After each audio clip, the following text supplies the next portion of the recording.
Sudden urgency or deadlines. The sudden urgency tactic is one of the most emotionally charged tricks in social engineering. It exploits our deepest psychological need to act fast when we believe time is running out. By creating a false sense of immediacy, an expiring deal, a vanishing opportunity, or a looming crisis, the manipulator hijacks the target's rational thinking and replaces it with panic-driven obedience. When urgency floods the brain, logic shuts down. Our fight or flight instinct kicks in, convincing us that hesitation equals loss, danger, or failure. Attackers know this perfectly well. They don't just want attention, they want reaction. A fake, "your account will be suspended in 30 minutes" message, an urgent invoice email from a superior, or a sudden security breach alert can instantly trigger fear, guilt, or responsibility. In that moment, the target's pulse quickens, their focus narrows, and the only goal becomes resolving the crisis before it's too late. The emotional manipulation lies in the illusion of importance. The scammer sounds confident, authoritative, and desperate for immediate action, an irresistible blend for anyone conditioned to perform under pressure. They rely on your professionalism, your desire to do the right thing, to keep you moving faster than your suspicion can catch up. And as seconds tick away, every hesitation feels costly, every question feels like defiance. What makes this trick devastating is how human it feels. We're trained to respond to urgency, to save, protect, deliver, but that very instinct becomes the lever that turns trust into compliance and compliance into loss. Bypass policy requests. The bypass policy trick is one of the most dangerous psychological manipulations in social engineering because it preys on a person's integrity, loyalty, and desire to be efficient. It doesn't shout or threaten, it whispers. It arrives disguised as a favor, an exception, or a shortcut that feels justified in the moment. The manipulator doesn't ask you to break rules outright. They ask you to help things move faster, to make an exception just this once. Those words are carefully chosen to sound practical, harmless, even heroic. They transform a clear boundary into a moral dilemma, making you believe that following procedure is the wrong thing to do. When someone says, "let's skip the approval chain," or "policy just slows us down," the emotional hook tightens. The request is wrapped in trust and urgency, often backed by flattery. You're the only one capable of handling this discreetly. It triggers a deep human craving to be dependable, to rise above bureaucracy, to be the person who saves the day when everyone else hesitates.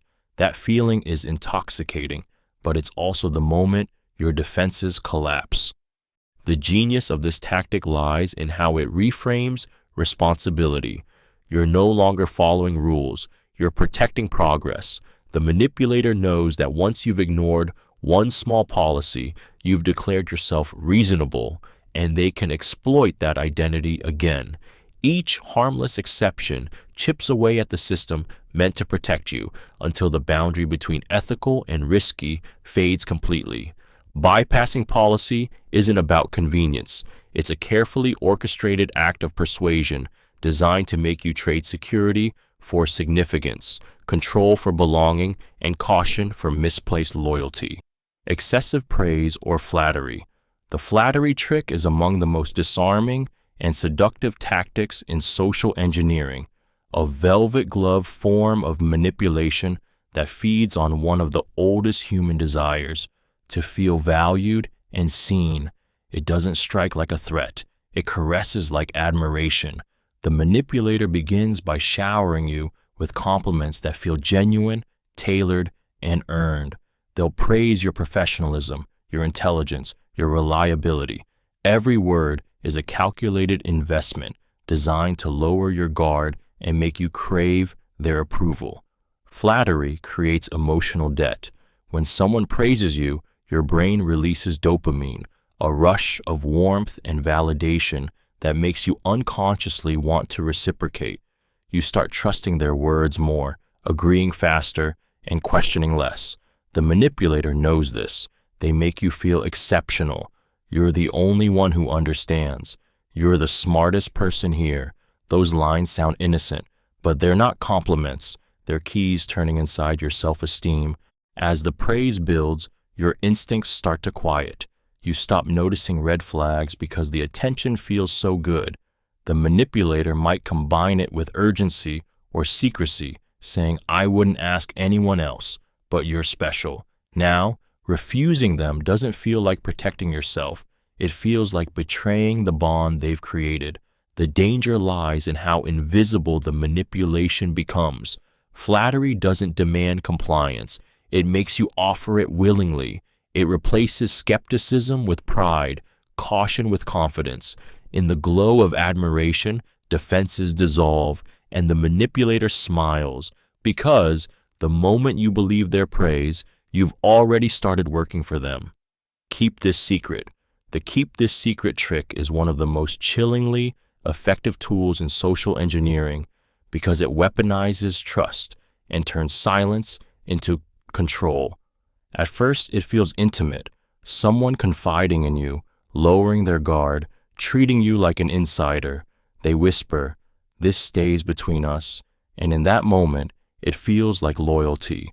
But underneath that illusion is something far darker. They aren't giving you trust. They're taking away your freedom to question. This manipulation thrives on emotional pressure. Humans crave belonging, and being told a secret triggers a rush of importance and validation. You feel chosen, respected, even special. The manipulator plays into that pride, using your sense of discretion as a leash. They frame secrecy as loyalty. "Don't tell anyone else, they wouldn't understand," or "If this leaks, it could ruin everything." Now, speaking up feels like betrayal. You've been conditioned to protect the lie, not the truth. The danger is how quickly secrecy becomes isolation. Once you agree to keep something hidden, they own the narrative. You can't verify facts or seek advice without breaking trust. That's when manipulation deepens. The secrecy expands, covering lies, requests, or actions that would crumble under scrutiny. It's not just about hiding information, it's about controlling your perception of right and wrong. What begins as confidentiality turns into quiet coercion. The manipulator doesn't need to shout or threaten. Your own conscience does the work for them. And by the time you realize that secrecy was never about trust, it was about silence, their influence has already taken root, feeding on your integrity, one quiet promise at a time. Rush for money or data. The rush for money or data trick is one of the most dangerous emotional ambushes in social engineering because it blends panic with responsibility. It hits where your sense of duty and fear collide. The manipulator doesn't just ask, they demand, making the situation feel like a burning emergency that only you can solve. The message is clear and urgent. We're losing thousands every minute, or client data must be sent now or the deal collapses. That jolt of anxiety is deliberate. It pushes you into motion before your mind has time to ask why. In that high-stress moment, adrenaline floods your body. Logic fades, replaced by the desperate need to fix the problem.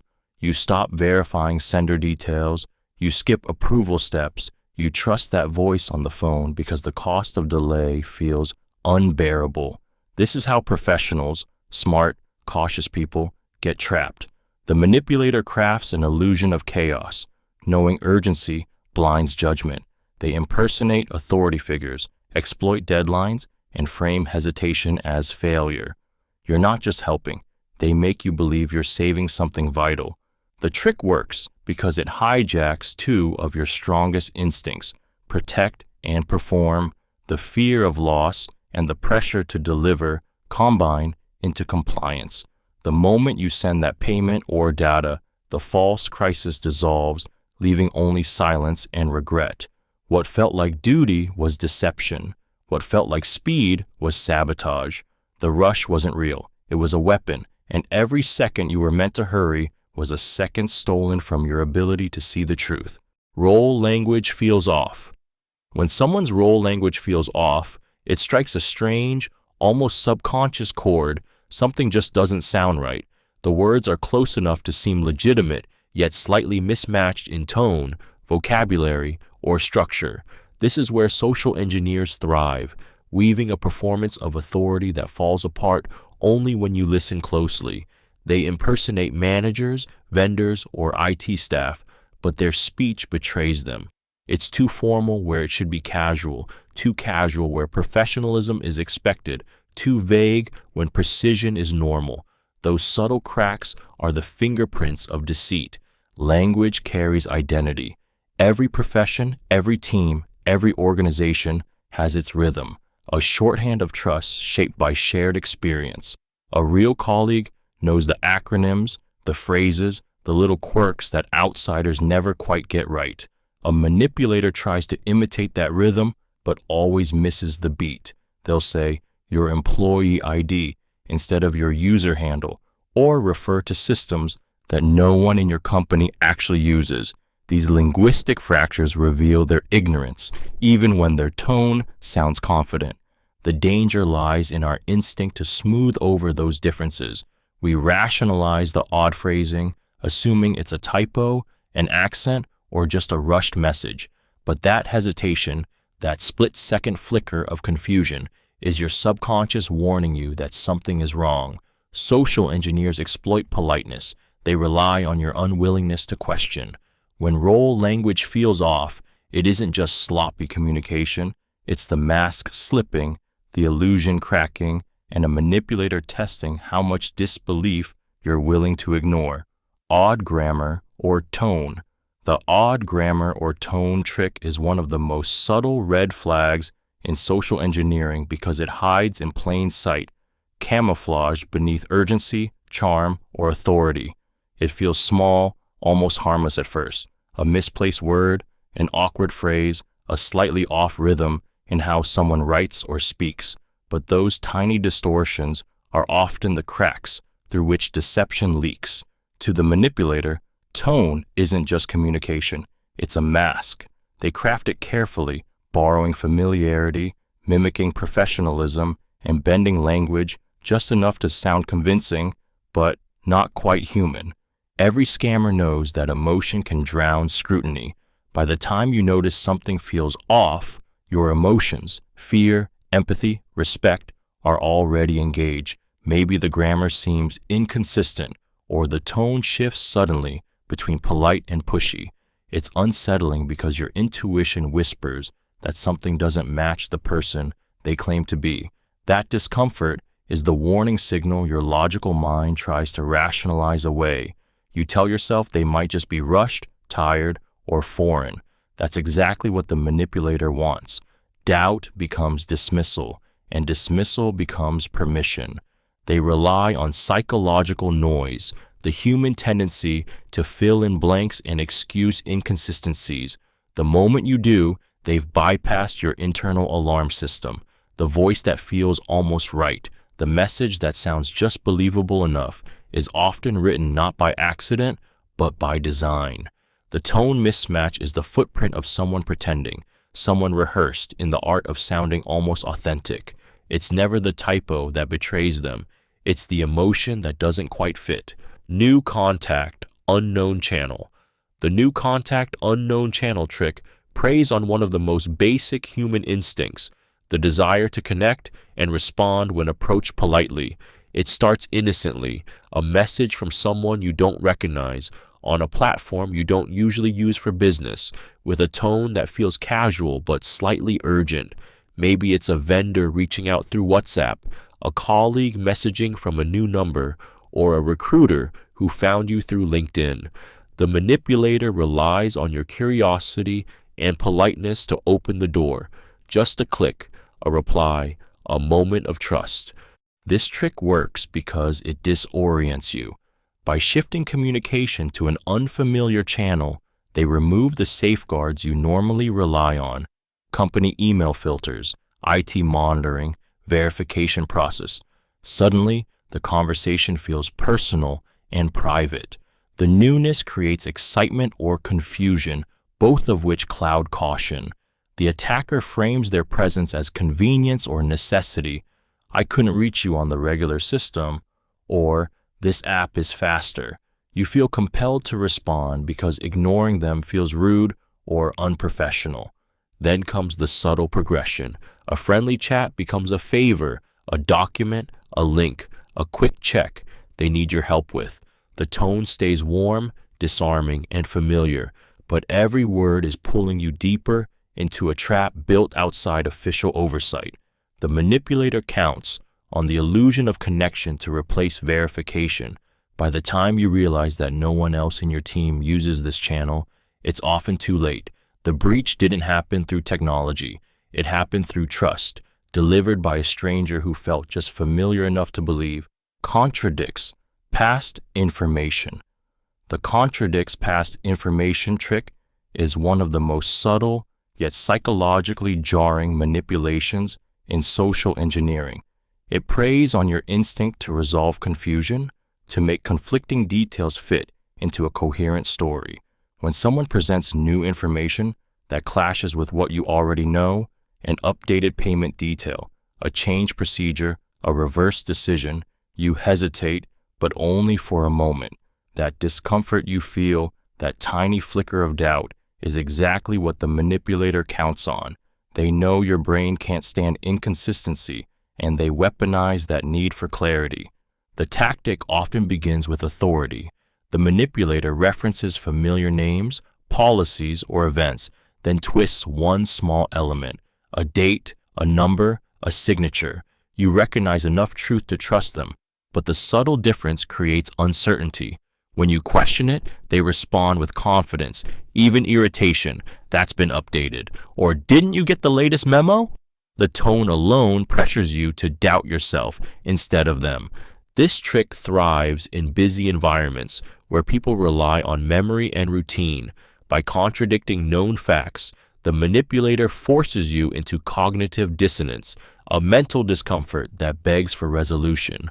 Most victims resolve it by trusting the most assertive voice, not the most accurate one. It's emotional sleight of hand, turning your desire for consistency into compliance. What makes this tactic so dangerous is its plausibility. It doesn't scream scam, it whispers update. And by the time you realize the new information was designed to erase the truth you once knew, the manipulator has already rewritten your memory, replacing your certainty with their lie. Too many small questions. First, the too many small questions tactic is a slow burn manipulation designed to feel harmless, even friendly. It starts with curiosity, tiny, innocent questions that seem trivial on their own. What software do you use again?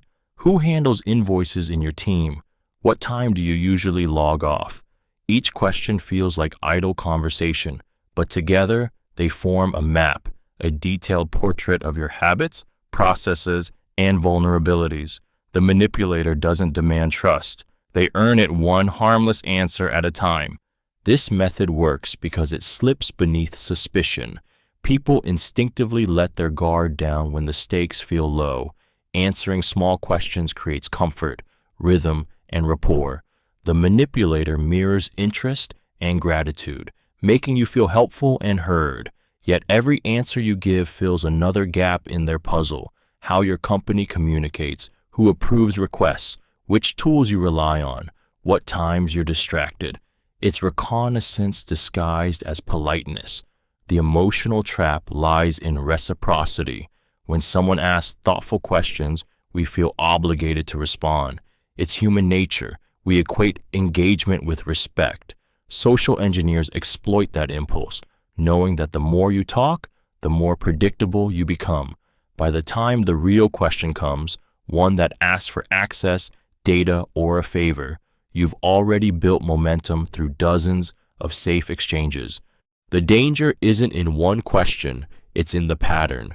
When curiosity feels scripted, when interest feels too eager, when every answer seems to invite another, pause. What feels like connection might actually be extraction, and every small answer could be a thread they're pulling to unravel everything you protect. Wants info twice.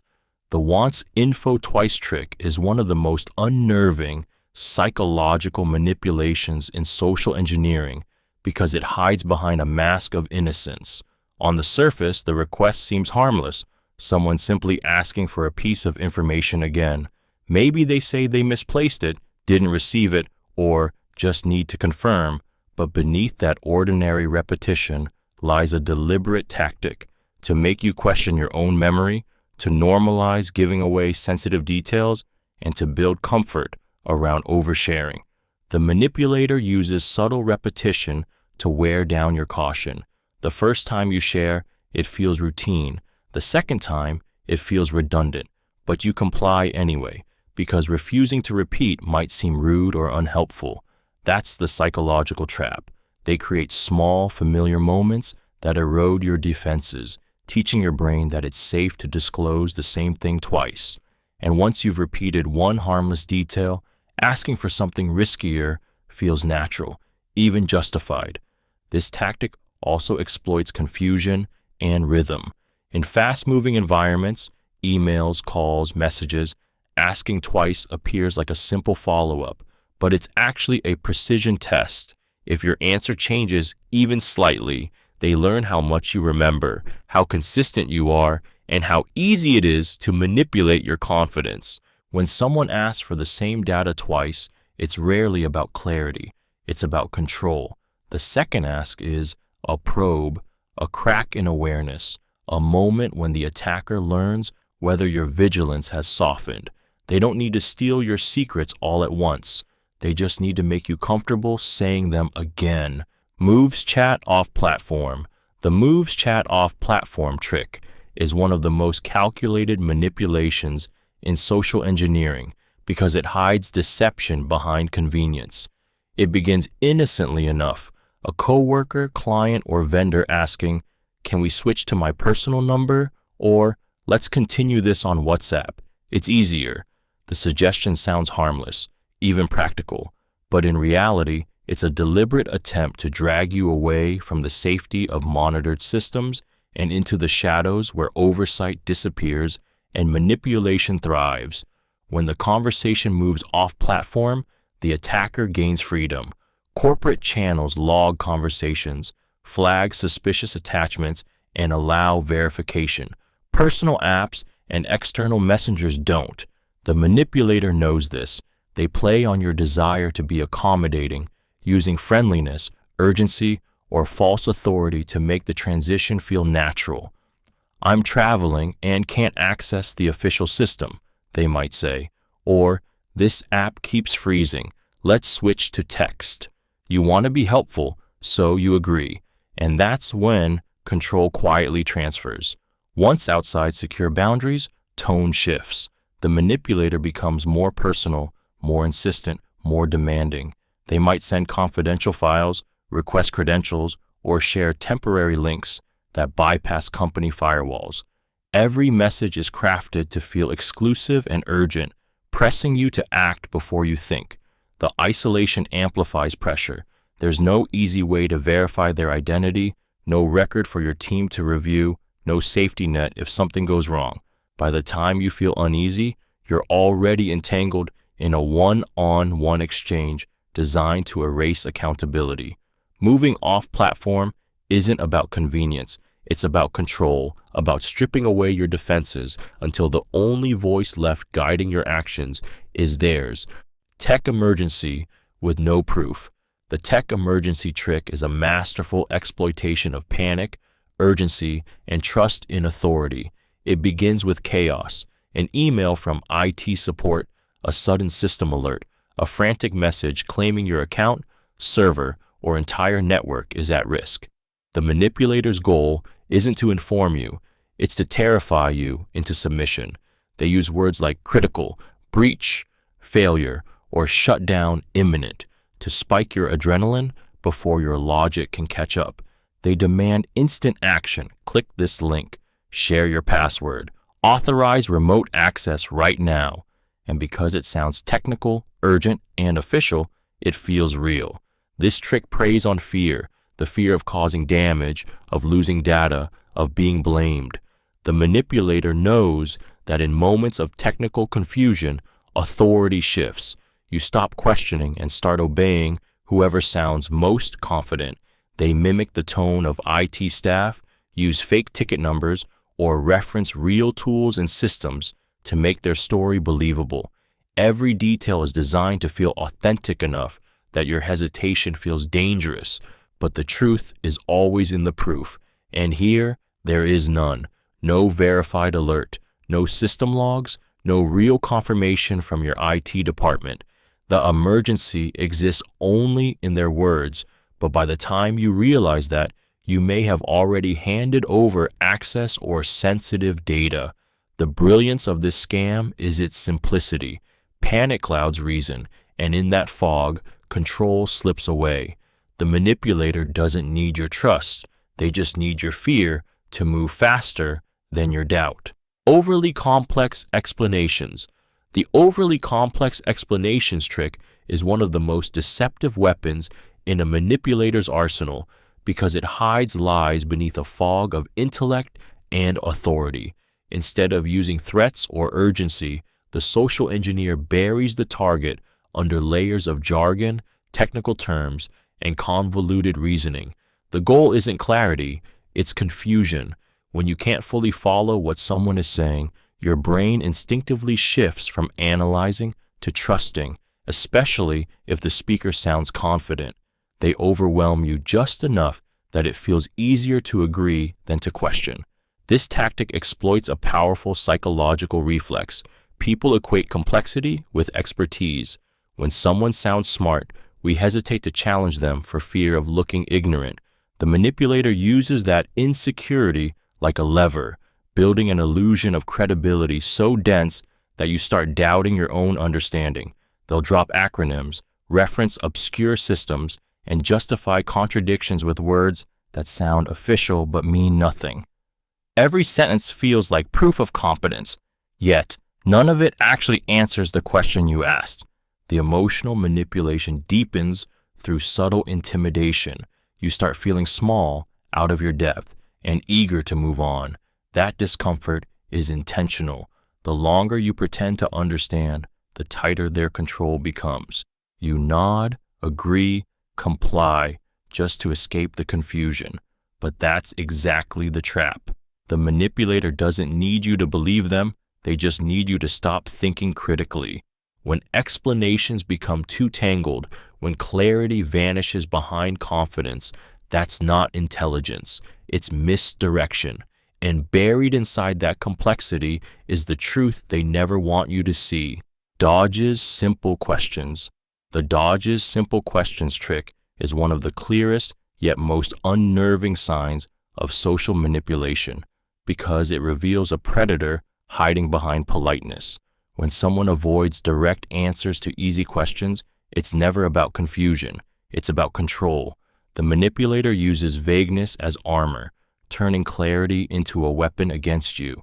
They know that the human mind craves completion, that we instinctively fill in blanks with assumptions that make us feel safe. And in that psychological gap, deception thrives. Ask them who they are, and they'll shift the topic to what needs to be done. Ask where they're from, and they'll deflect with urgency or emotion. That's not important right now. They speak in loops, blending authority and friendliness, keeping you slightly off balance while giving just enough information to seem real. Each unanswered question deepens their power, forcing you to rationalize the silence. You start explaining their behavior for them. Maybe they're busy, maybe it's confidential, maybe you're overreacting. That self-soothing thought is the manipulator's victory. This tactic works because it turns curiosity into guilt. The more you push for details, the more they make you feel rude or distrustful for asking. It's a subtle inversion. Suddenly you are the one justifying your questions instead of them justifying their evasions. By the time you realize how carefully they've dodged you, the emotional manipulation has already taken hold. Dodging simple questions isn't about privacy. It's about deception wearing confidence as a mask. Every vague answer, every unfinished sentence, every charming distraction is a signal that truth is being hidden in plain sight. Just test this phrasing. The just test this trick is one of the most deceptive and psychologically loaded tactics in social engineering because it disguises manipulation as harmless experimentation. The phrase sounds casual, low risk, and almost playful. Could you just test this link? Or try logging in quickly to see if it works. In that instant, your mind shifts from caution to curiosity, from defense to cooperation. The manipulator isn't asking you to do something dangerous. They're inviting you to help, to check, to confirm. But beneath that simplicity lies a carefully engineered trap built to make you act before you think. The power of this tactic comes from how it disarms fear. Testing feels safe, like a temporary action with no consequence. It bypasses the brain's usual risk assessment by framing danger as routine verification. You're not giving access. You're verifying functionality. You're not sharing data. You're helping troubleshoot. That shift in perception is what the manipulator counts on. They speak in tones of casual collaboration, often layering it with reassurance. Don't worry, it's a sandbox. It's just internal. It's not live yet. Every word is designed to anesthetize suspicion. And once you just test something, whether it's a link, a form, or a login page, you've already crossed the line. You've given them what they wanted. Proof that you'll act on trust, not verification. What follows might be credential theft, malware installation, or deeper compromise. But by then, the manipulator's job is done because the real test wasn't technical, it was psychological, and you passed it exactly as they hoped you would. Fear or threat pressure.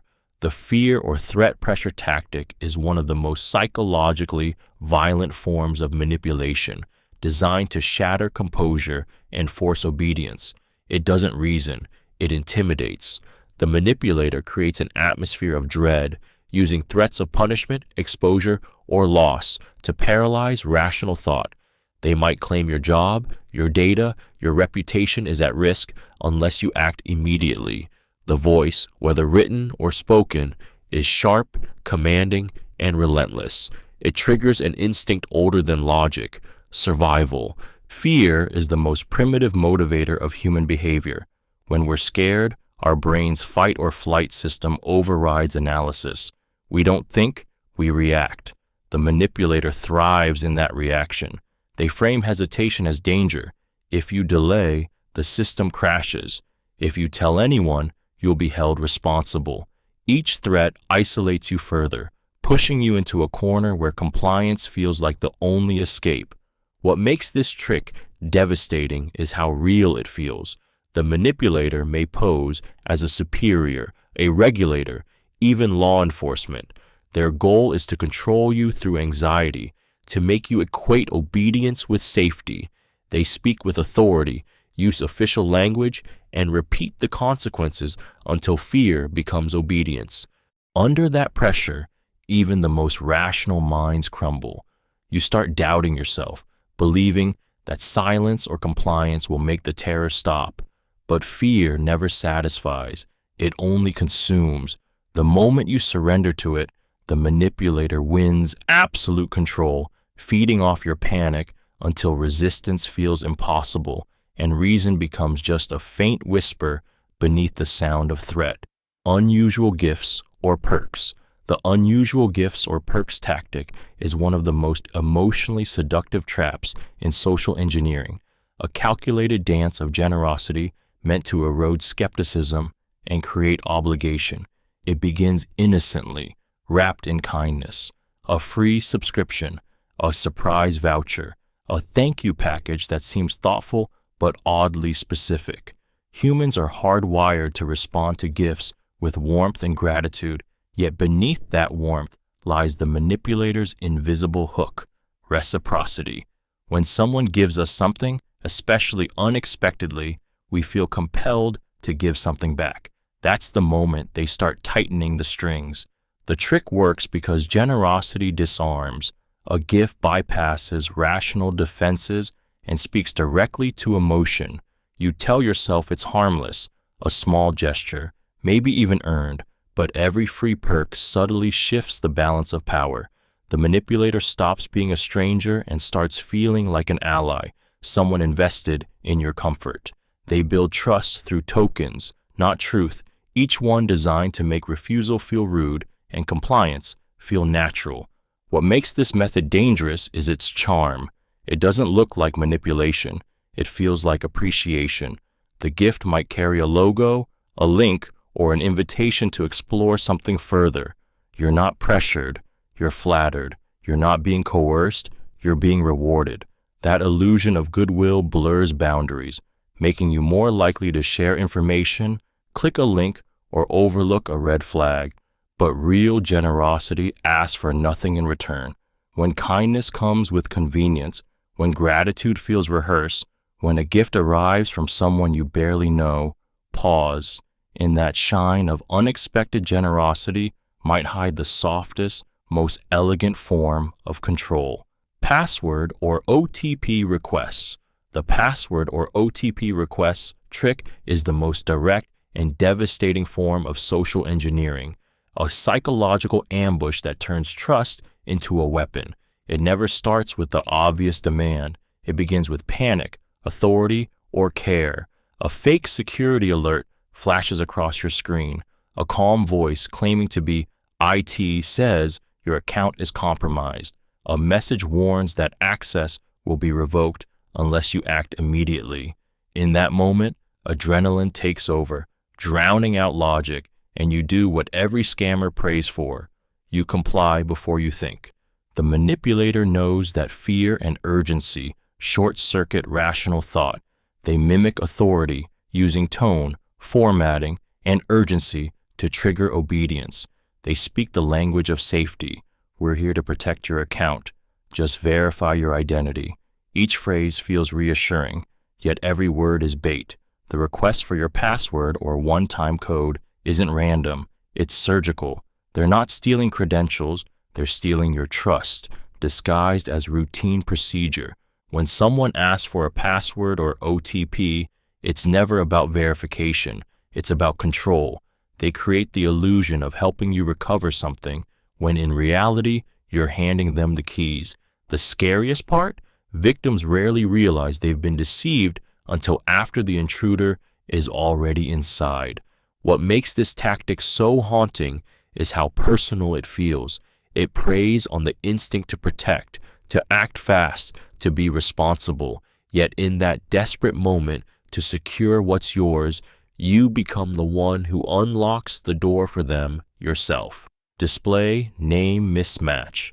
The display name mismatch trick is one of the most subtle yet devastating forms of deception in social engineering because it exploits how quickly the human brain recognizes names and how rarely it verifies them. When a message arrives from what looks like a trusted sender, the eye catches the familiar name first, not the email address hiding beneath it. That instant of recognition creates comfort, and comfort creates blindness. The manipulator knows this, and they weaponize it with surgical precision. They'll craft a message that looks identical to an internal communication, your boss's name, your supplier's signature, maybe even your friend's tone. The only difference is invisible unless you're looking for it. An extra letter, a swapped domain, a subtle variation like micro0ft.com instead of microsoft.com. That's all it takes. Your brain sees what it expects to see, and the illusion holds. The scammer has now stepped inside your circle of trust, wearing a name that feels safe. From that moment, every word they write carries false authority. Can you handle this urgently? Please confirm this payment. Download this document. The content feels legitimate because your emotional guard has already been lowered by the illusion of familiarity. This is the psychological ambush, trust triggered before logic activates. What makes this trick so powerful is its invisibility. The manipulator doesn't need to hack your system. They hack your perception. They rely on the tiny moment when familiarity outruns scrutiny, when recognition defeats reason. And in that fleeting second of misplaced trust, they gain exactly what they need: access, action, and silence under a name you thought you could trust. Instant access, demanded. The instant access trick is a brutal collision of authority and urgency, engineered to make you abandon procedure in the name of speed. It comes wrapped in commanding words: give me access now, don't delay.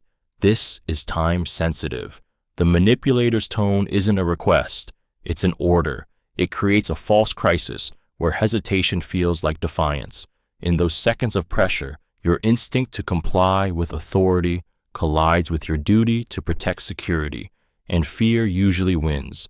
This tactic works because it exploits how humans perceive hierarchy and risk.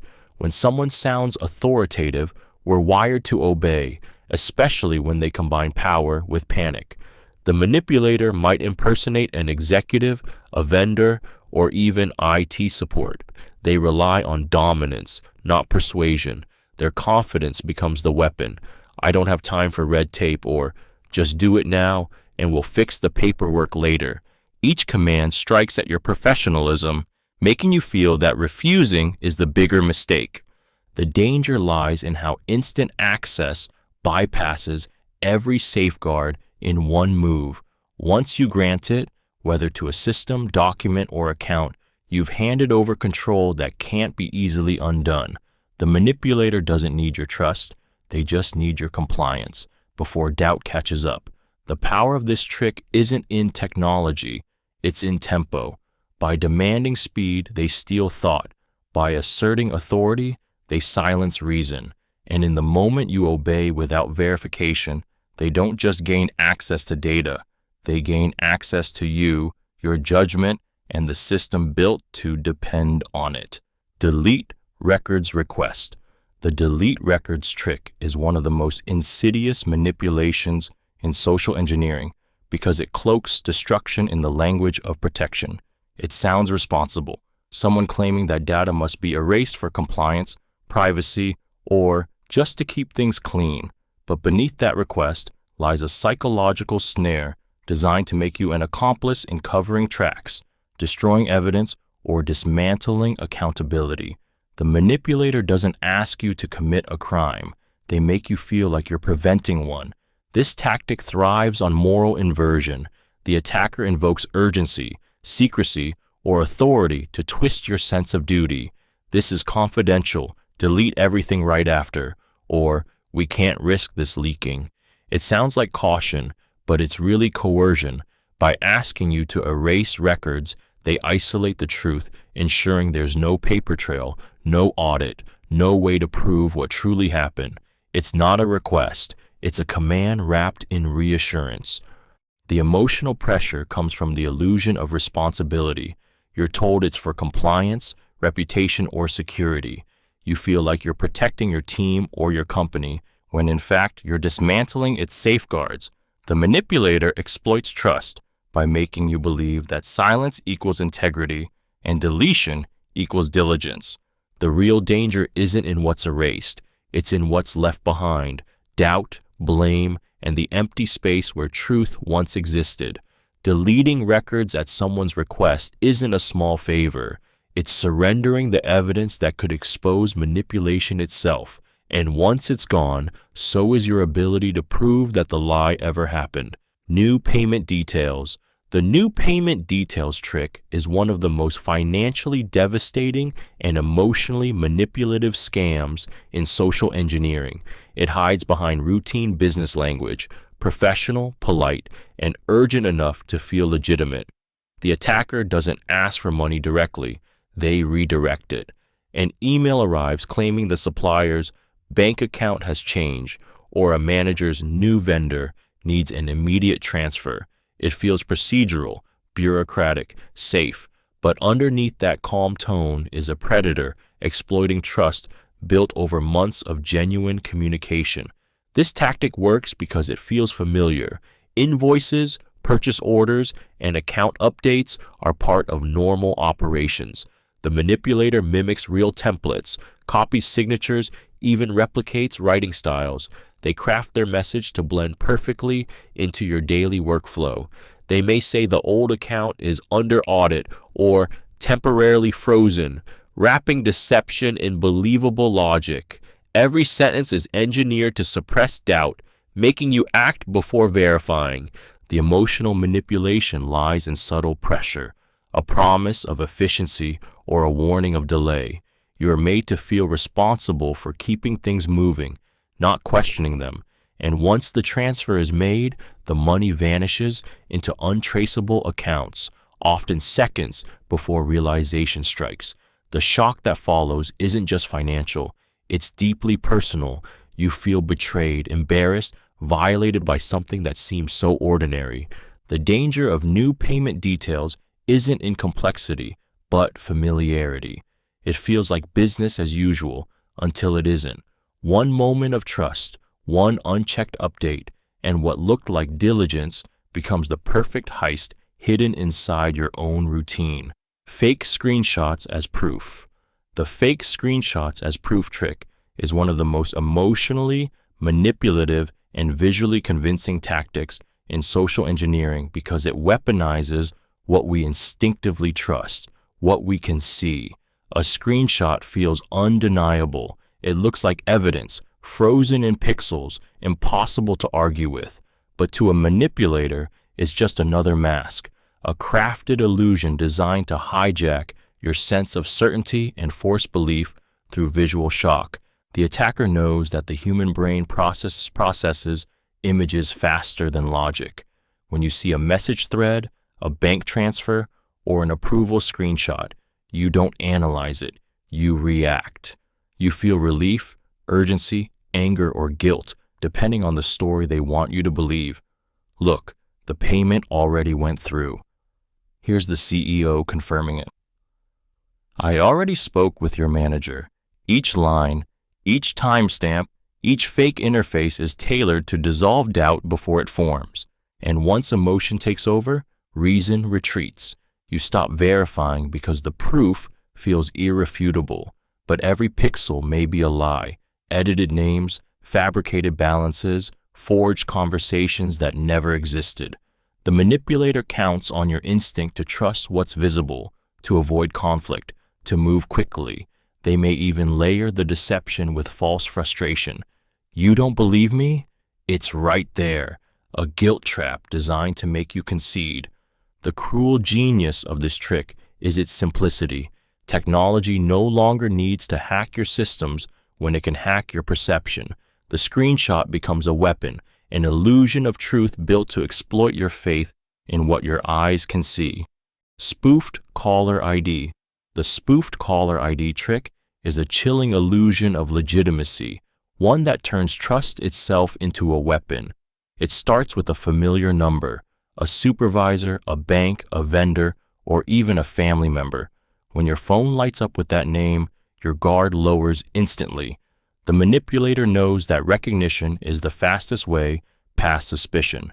Seeing a trusted contact on your screen triggers a powerful emotional reflex. This must be safe. But that feeling is exactly what they're exploiting. Caller ID spoofing allows attackers to forge the visible number, creating a perfect disguise. They don't need to hack your phone. They just need you to believe what you see. From that moment on, every word they speak carries borrowed authority. They might say there's an emergency, a payment issue, or a security concern. Their voice will sound composed but insistent, pressing you to act before you can verify. You're not questioning them. You're questioning someone you think you already know.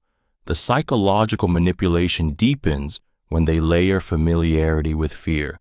They reference real names, internal terms, or recent events to strengthen the illusion. Each accurate detail disarms you further, replacing logic with trust. And when doubt flickers, they strike with guilt or intimidation. Do you really want to be responsible if this fails? The true horror of spoofed caller ID lies in how completely it inverts reality. The number you've learned to trust becomes the mask of deception. The voice on the line isn't seeking help, it's seeking entry. And the moment you obey without verifying through another channel, the illusion wins and the lie becomes indistinguishable from truth. Suspicious links. The suspicious links tactic is the digital doorway to deception, a click designed to feel safe, urgent, or rewarding, but built to ensnare curiosity and trust. It begins subtly, disguised as opportunity or necessity, a shipment update, a password reset, a shared document, a breaking news alert. The manipulator doesn't need to force you. They only need to make you want to click. Each message is crafted to trigger instinct over reason, to make your hand move before your mind catches up.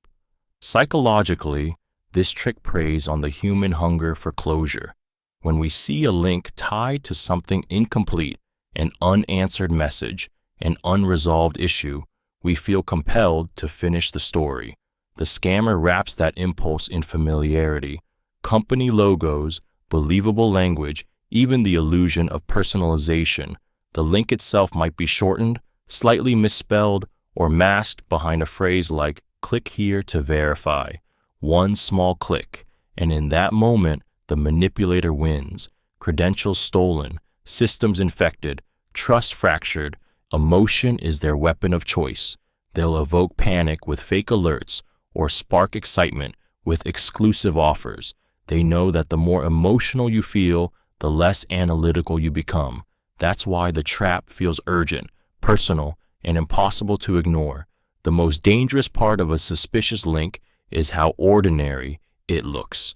It hides in plain sight, camouflaged in the rhythm of your day. The lesson is brutal but clear. The moment a link demands your reaction, it's no longer a message, it's bait. And the faster it wants you to click, the more you should slow down. Unknown attachments. The unknown attachments trick is one of the oldest and most effective weapons in social engineering because it preys on two powerful human instincts, curiosity and trust. It starts with something ordinary, an email from a coworker, a vendor, or a service you recognize. The message looks professional, familiar, believable, and sitting quietly inside it is an attachment. Innocent in appearance, lethal in intent. A single click is all it takes. In that split second, the manipulator wins. What makes this tactic terrifying isn't just the technology behind it, it's the psychology. The attachment feels safe because it's disguised as something routine, an invoice, a report, a contract, a delivery note. You tell yourself you've seen hundreds like it before. The brain craves closure, so you click just to check, just to be sure. That moment of rationalization is the precise weakness the attacker anticipates. It's not curiosity alone, it's the belief that nothing bad could happen from just opening one file. The manipulator exploits emotional timing. They send attachments during busy hours, using subject lines that trigger responsibility or fear, payment overdue, urgent update, missed delivery. The tone feels legitimate, the sender name familiar, and the attachment name perfectly mundane. That combination dulls suspicion while amplifying obligation. But every malicious attachment is a silent intruder, a weapon disguised as routine communication.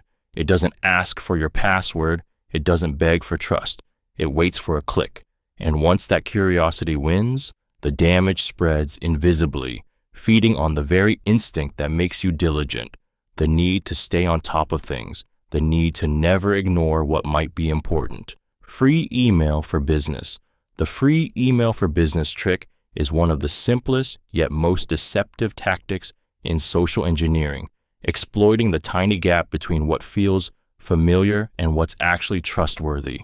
It begins with an email from what appears to be a vendor, client, or new partner, professional in tone, clean in layout, but sent from a personal address, Gmail, Yahoo, Outlook. At a glance, it looks harmless. After all, everyone uses free email services.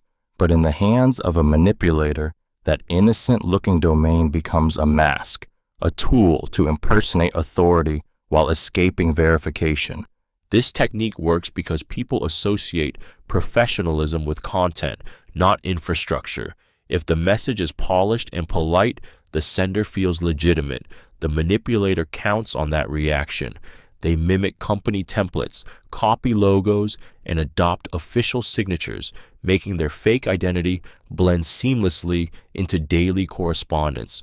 The The subtle power lies in how unremarkable it seems. Nothing flashy, nothing suspicious, just normal. And normal is the perfect disguise. The emotional hook deepens when the sender builds rapport. I'm filling in for your regular contact, or we had to switch accounts temporarily. That explanation triggers empathy and trust, lowering skepticism while reinforcing urgency. You want to be helpful, not difficult. But the moment you reply, you've validated their existence, opened the door to phishing, fraud, or data theft. The brilliance of this tactic lies in its quiet confidence. It doesn't shout danger, it whispers familiarity. And by the time you realize a legitimate business would never use a free email for confidential communication, your information or your trust may already be gone. No written confirmation. The no written confirmation trick is a quiet but deadly manipulation, one that thrives in the shadows where evidence disappears. It begins with a simple request delivered verbally, often with charm, authority, or urgency. Let's just handle this off the record, or we don't need to document this. It'll slow things down. The manipulator's voice sounds confident, even friendly, creating the illusion of trust while stripping away the one thing that could expose them: proof. This tactic preys on the human tendency to value relationships over procedure. When someone insists on keeping things verbal, it feels personal, efficient, even respectful. They frame documentation as bureaucracy, as if writing things down is a lack of trust. But in reality, it's the opposite. Written confirmation protects both parties, and removing it creates a perfect breeding ground for denial and deceit. Social engineers use this moment to rewrite accountability. Without a record, words can be twisted, intentions reshaped, and promises conveniently forgotten. They might say, "I'll take responsibility," or "we'll confirm it later." That reassurance is a trap, because later never comes. When questioned, they can vanish behind ambiguity, claiming misunderstanding or feigned ignorance. The emotional hook is subtle but sharp. They make you feel that asking for documentation is insulting, that you're slowing progress or doubting their integrity. That's the manipulation. They're not speeding things up. They're erasing your ability to prove what really happened. And by the time you realize that the missing email, memo, or message was your only defense, the truth is already gone, replaced by their version of events, crafted perfectly to leave you carrying the blame alone. Off-hour pressure. The off-hour pressure tactic strikes when defenses are low and instincts are tired. It's the midnight email, the Sunday text, the urgent call that arrives just as you're disconnecting from work. Social engineers understand timing as a psychological weapon. They reach out when you're least prepared to think critically, but most conditioned to respond. Exhaustion, surprise, and isolation become their silent allies. When your phone buzzes in the dark with a message marked urgent, your mind doesn't analyze, it obeys.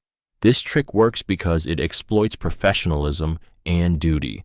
The manipulator knows that responsible people struggle to ignore potential crises, especially when phrased as emergencies from authority figures. "We need this process tonight. The system is locked and I need your approval now." Each word triggers panic and responsibility. They depend on that mix of fatigue and loyalty to rush you into action without validation. There's also a subtle emotional twist: guilt. When you hesitate, they remind you that everyone's counting on you, or this has to be done before morning. Suddenly, saying no feels selfish. That manufactured urgency feeds on empathy, turning your dedication into compliance. The manipulator's brilliance lies in their timing, not their message. Late hours blur judgment. There's no team to double-check, no manager to confirm, no time to pause. What feels like commitment becomes vulnerability, and by the time dawn breaks, the damage is done. Off-hour pressure isn't about speed, it's about isolation. And the lonelier the moment feels, the easier it is for manipulation to slip quietly through the cracks of exhaustion. Expedite without reason. The Expedite trick is a psychological time bomb hidden beneath the language of productivity. It doesn't scream, it whispers urgency with authority. Someone asks you to expedite a request, but they give no reason, no context, no justification, just pressure. It sounds like efficiency, like initiative, like doing what's necessary to keep things moving. But what it really is manipulation disguised as momentum. The word expedite ignites the human instinct to perform, to please, to prove our worth under pressure. We want to be helpful, responsive, fast. The manipulator knows this and uses it like a lever, making delay feel like disobedience and questioning feel like resistance. When they say, "We need this processed immediately," your pulse quickens. You stop thinking about why and start focusing on how fast. That mental shift is where logic dies. The manipulator creates a false emergency that hijacks your attention, forcing you into action before your caution can catch up. They count on your professionalism to override your skepticism, knowing that the need to appear efficient can be stronger than the need to verify. The brilliance of this tactic lies in its simplicity. It doesn't rely on lies, only on tone. It weaponizes obedience, turning responsibility into compliance. The absence of explanation isn't an oversight, it's the manipulation itself, because when urgency enters the room without reason, it silences the one question that could stop everything: why? And in that silence, the manipulator moves freely, carried forward by the very speed they demanded from you. Avoids company tools. The avoids company tools trick is a quiet but deeply calculated maneuver in social engineering, a manipulation that hides in plain sight. It begins with someone who insists on doing things their way, sidestepping official systems, collaboration platforms, or secure channels. They might claim that the company's tools are too slow, too complicated, or not working right now. It sounds harmless, even efficient, but beneath that casual suggestion lies a deliberate attempt to strip away your safeguards one layer at a time. Attackers know that company tools exist for one reason: visibility. They record, log, and authenticate every action, every message, every approval. By moving you away from them, the manipulator steps into the shadows, where accountability disappears. They reframe compliance as inconvenience, whispering, "Let's just do this over text. It's faster." Or they might invoke authority. "This doesn't need to go through the system. I'll handle it personally." The tone feels confident, even reassuring, but it's the confidence of someone who needs no witnesses. What makes this tactic emotionally dangerous is how it plays on trust and loyalty. You want to be adaptable, solution-oriented, the person who gets things done. Refusing can feel stubborn or unhelpful, which is exactly what the manipulator wants. They rely on your professionalism to become your weakness. When someone avoids company tools, it's not about convenience, it's about control. The further you move from the systems built to protect you, the closer you move toward isolation, where every click, every message, every decision becomes theirs to shape, unrecorded and unchallenged. Random file names. The random file names trick is a silent predator in the digital world, a subtle detail that hides its danger behind a facade of normality. It begins with something seemingly innocent: a file attachment, a shared link, a download labeled with chaotic strings of letters and numbers. At first glance, it looks like a harmless system export or a technical document, but that randomness is intentional, a mask for deception. The manipulator knows that in fast-paced environments, people don't pause to question file names, they click, and that single click can be the beginning of a breach. This tactic thrives on fatigue and familiarity. When inboxes are overflowing and tasks blur together, the human brain shifts into autopilot. You assume the file is legitimate because it looks like other internal files you've seen, unreadable but official. That illusion is the manipulator's strongest weapon. a name like QX-4 final_update.exe or doc_12345.zap bypasses suspicion because it feels mundane, ordinary. But inside that harmless disguise could live malware, credential harvesters, or spyware waiting to awaken the moment it's open. What makes this trick emotionally piercing is how it exploits trust in routine. We're conditioned to move quickly, to deliver results, to not overthink small details. The manipulator counts on that rhythm, planting their trap in the flow of your day. When questioned, they might add pressure. It's just a data file, or you're holding up the process. Each reassurance chips away at your hesitation until curiosity or compliance wins. By the time the file opens, the damage is already done.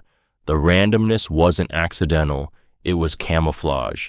And in that brief moment of trust, the ordinary became the weapon, and routine turned into risk. Mentions fake conversations.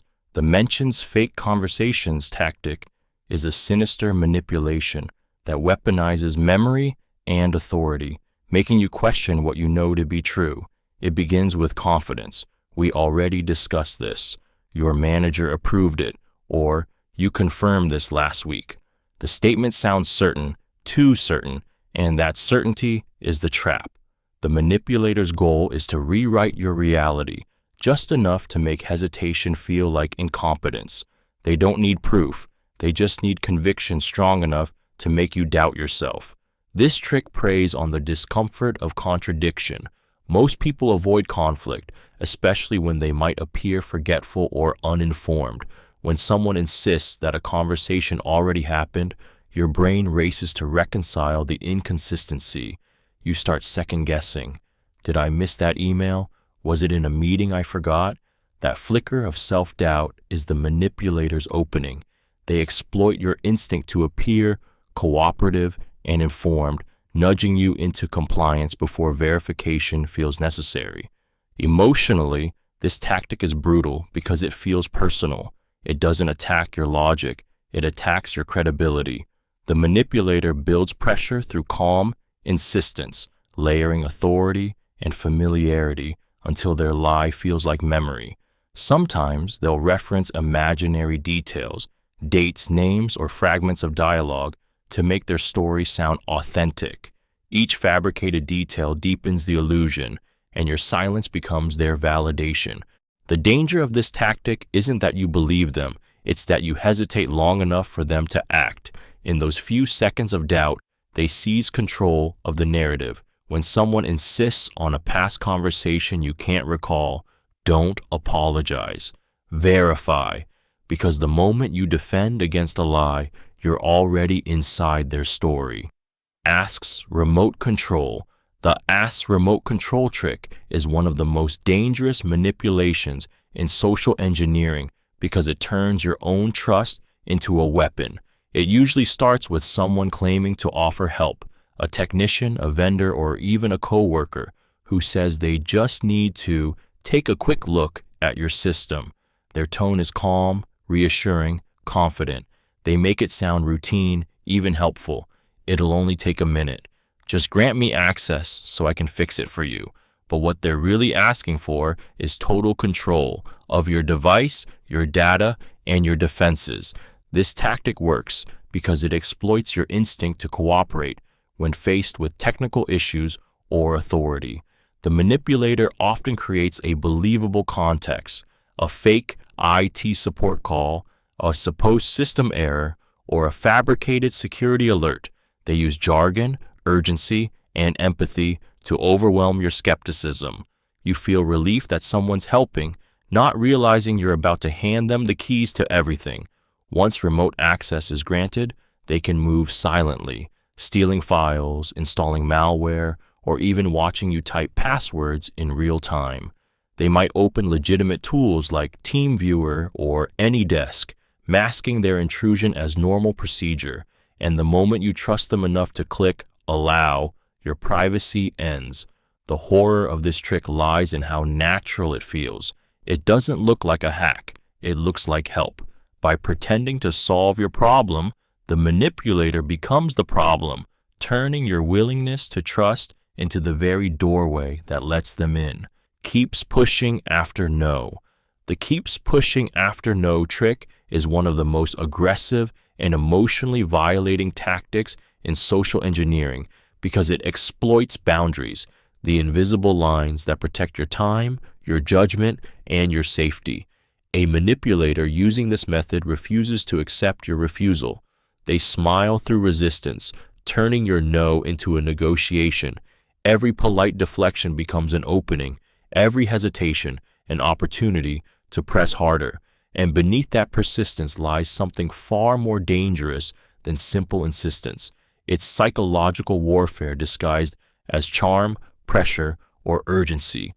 When someone doesn't respect no, they're not just asking again, they're testing your defenses.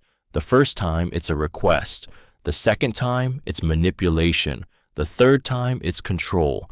Social engineers understand that persistence exhausts resistance. They know people want to seem cooperative, not rude. Each repetition chips away at your confidence, making compliance feel easier than confrontation. You begin to doubt yourself. Maybe I misunderstood, or maybe I'm overreacting. That self-doubt is the opening they need. The tone often shifts from polite to guilt-laden. I'm just trying to get this done, or you're making this difficult. Suddenly, your refusal feels selfish, even obstructive. The manipulator's goal is to make you emotionally uncomfortable enough to surrender just to end the tension. What makes this tactic so corrosive is how human it feels. We're taught to be accommodating, empathetic, agreeable, but that conditioning becomes a weapon when used against us. When someone keeps pushing after no, they're not seeking help. They're seeking control, and the moment your boundaries bend, they break everything those boundaries were built to protect. Skips multi-approval. The skips multi-approval trick is a sophisticated play on authority, urgency, and trust, designed to collapse the safety barriers that exist between decision and disaster. It starts innocently enough, someone claiming a situation is time-sensitive, already approved, or too minor to escalate. The tone is confident, familiar, even impatient. What they're really doing is dismantling the collective defense your organization relies on, the second pair of eyes that could expose their lie. This manipulation thrives on hierarchy and ego. The attacker often impersonates someone powerful or influential, a senior executive, a partner, or an outside authority, someone whose requests rarely face resistance. They lean on status and speed, insisting that looping in others will waste time. Each sentence is meant to make verification feel like defiance. If you pause, they sigh. If you question, they bristle. The emotional message is clear. You're either efficient or you're difficult. In reality, this tactic is about isolation. Multi-approval chains exist to distribute responsibility and slow decisions just enough to catch fraud. When a manipulator demands that you skip that process, they're not saving time, they're erasing witnesses. Once the approval chain is broken, accountability dissolves, and they can operate unseen. The emotional pull is powerful. You want to be trusted, decisive, and helpful. They make you feel indispensable, like the one who can make things happen. But that flattery hides a trap. The moment you act alone, the system fails with you. Skipping approvals doesn't just bypass paperwork, it dismantles protection, one rushed signature at a time, turning good intentions into perfect conditions for betrayal. Poor logos or design. The poor logos or design tactic may seem obvious, but it thrives on one simple truth. People rarely stop to look closely. It's a quiet visual manipulation that hides in plain sight. The email looks official, the document seems professional, the website appears authentic, but something feels off. The logo is blurry, the font isn't quite right, the spacing feels unnatural, like a copy of a copy. Those imperfections are whispers of deceit, subtle cracks in the illusion that expose the manipulator's hand. This trick preys on the human tendency to trust familiarity. When we see recognizable colors, layouts, and symbols, our brains instantly associate them with safety and legitimacy. The manipulator leverages that reflex, knowing that our minds will fill in the gaps. We see what we expect to see, not what's actually there. So even when the design looks wrong, we rationalize it. Maybe it's a new template. Maybe they updated their branding. That split second of forgiveness is all they need. Emotionally, this tactic works because it masquerades as routine. You're not alert for danger when you're scanning a company logo or invoice. The danger isn't in what's missing, it's in what looks close enough. And the manipulator uses that near perfection to build confidence, knowing that a single click, a quick download, or a small confirmation could seal the trap. Poor design isn't just carelessness, it's camouflage. Each pixel, each off-color font, each crooked header is part of a psychological smokescreen. It's a counterfeit sense of normalcy, crafted to make you believe everything is fine, right up until the moment it isn't. Boss said so claim the boss said so trick is one of the most emotionally manipulative tactics in social engineering because it hijacks the power of authority, the instinct to obey when someone higher up gives an order. It begins with a message that feels urgent, familiar, and commanding. Your manager approved this. Please process it immediately. Or, I'm with the director, and they said this needs to happen now. The manipulator speaks with confidence, drops familiar names, and mimics the tone of leadership. Every word is chosen to silence doubt and trigger obedience. This technique works because authority short-circuits critical thinking. From childhood, we're conditioned to equate compliance with respect. When a request seems to come from a superior, questioning it feels like disloyalty. The manipulator exploits that reflex, layering pressure with praise or urgency. The boss trusts you to handle this quietly. Or, don't delay, this came directly from the top. In that moment, hesitation feels like failure. Emotionally, this trick traps you between fear and pride. Fear of disappointing leadership, pride in being trusted with something important. That dual pull makes you move faster, check less, and comply more. By impersonating authority, often through spoofed emails, cloned signatures, or false urgency, the manipulator gains instant credibility. The brilliance of this tactic lies in its simplicity. They don't need to prove legitimacy, just sound like it.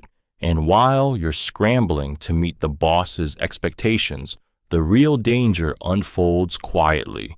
Funds transferred, access granted, or secrets exposed, all because a voice that sounded powerful told you not to question. Ship to home address. The ship to home address trick is one of the most quietly manipulative tactics in social engineering because it disguises a red flag as a gesture of convenience or urgency. It often begins innocently, someone claiming a shipment needs to be rerouted, that it'll be faster or more secure to send it directly to their home or an alternate location. On the surface, it sounds practical, but underneath that request is a calculated attempt to remove traceability, bypass approval, and erase accountability from the transaction. Attackers know that once an item leaves the corporate supply chain, it slips beyond the company's visibility. A laptop shipped to a home address can't be logged, tracked, or verified through standard systems. That isolation is the manipulator's playground. They might sound rushed, saying, "It's just a backup device, I'll return it later," or invoke authority. The executive needs it at home today. Each word is engineered to sound efficient, responsible, even loyal, but the true goal is separation, to create a space where oversight can't reach. The emotional hook lies in the illusion of helpfulness. You feel like you're solving a problem, cutting through red tape, doing someone a favor. That's exactly what they want, because once the shipment leaves the company network, the proof chain ends. What happens next, stolen hardware, data exposure, resale, is untraceable. This trick preys on trust disguised as practicality. The moment you agree to break the shipping protocol, you're not expediting a process. You're enabling a breach, turning efficiency into vulnerability and giving deception a physical address to call home. I'm on-site. False claim. The I'm on-site false claim is a manipulative tactic that exploits urgency, authority, and familiarity all at once. It begins with confident assertion. Someone calls, messages, or emails insisting they're physically present at your office, plant, or data center. They sound impatient, hurried, maybe even frustrated. I'm downstairs waiting for clearance. Security isn't letting me through. I just need your help to finish setup. The tone feels real because it mirrors the chaos of everyday operations, and that's exactly the illusion the manipulator needs. This trick weaponizes presence. By claiming to be physically nearby, the attacker collapses psychological distance. You imagine them standing just beyond your door, which makes denial feel rude and hesitation feel like obstruction. The pressure to act quickly intensifies. After all, if they're already here, verifying seems unnecessary. That illusion of proximity builds compliance faster than any written order ever could. The emotional manipulation cuts deeper when authority is invoked. The attacker might impersonate a technician, vendor, or executive assistant, layering the story with plausible details, a project name, a familiar department, a supervisor's title. It feels specific enough to silence suspicion. They may even mention someone you know. John said you'd help me out. That small anchor tricks your brain into bridging the rest of the lie. The danger isn't just that they aren't on site, it's that you start believing they belong there. Every second you spend proving your helpfulness instead of their legitimacy is a step closer to compromise. When someone insists they're nearby, don't visualize their urgency, verify their identity. Because in the world of deception, proximity is often nothing more than a story told with perfect confidence. Alias accounts appear. The alias accounts appear trick is one of the most cunning and psychologically disorienting tactics in social engineering because it exploits familiarity and multiplies deception. It starts subtly, an email or message from a name you recognize, but the tone feels slightly off. Then another appears, perhaps copying others in, using nearly identical names or email handles. The manipulator creates a digital hall of mirrors, crafting multiple identities that all point toward the same illusion of legitimacy. Each alias reinforces the other, trapping you in a web of manufactured credibility. This technique preys on the mind's need for confirmation. When two or more people say the same thing, it feels true. The attacker uses that bias, weaving fake coworkers, supervisors, or vendors into the narrative. I'm looping in our finance contact to speed this up, or here's our secondary email. Use this one for security. The presence of multiple aliases amplifies trust by mimicking collaboration, making lies feel like teamwork. Emotionally, this trick manipulates your confidence and confusion simultaneously. You want to believe you're interacting with a real team, yet something feels slightly wrong. Unfamiliar phrasing, unusual timing, subtle inconsistencies. But by the time you question it, the aliases are already reinforcing each other, creating an echo chamber of fake validation. The brilliance of this method is its sophistication in simplicity. It doesn't rely on hacking software, it hacks social proof. By multiplying false identities, the manipulator overwhelms your ability to verify, surrounding you with convincing ghosts until you no longer know who's real, who's fake, and where the truth actually begins. Vendor can't verify identity. The vendor can't verify identity trick is a chilling illusion of partnership gone wrong, a psychological ambush built on the comfort of routine collaboration. It starts with something that feels familiar, a supplier calling to update payment details, resolve a billing issue, or confirm an order. Their tone is polite, professional, perfectly normal. But when you ask for verification, an account ID, a contract reference, a known contact name, they stumble. They deflect with charm, irritation, or urgency. "Oh, I'm new to the account," or "the system's down, but we need to move fast." That hesitation isn't harmless. It's the red flare signaling deception. This manipulation weaponizes trust between organizations. Vendors are seen as allies, and their requests often bypass scrutiny. The manipulator exploits that assumption, crafting emails, phone calls, or invoices that mirror real partners. They'll use similar branding, matching terminology, even clone signatures. But when verification is requested, when the safety net tightens, they rely on emotional manipulation to keep control.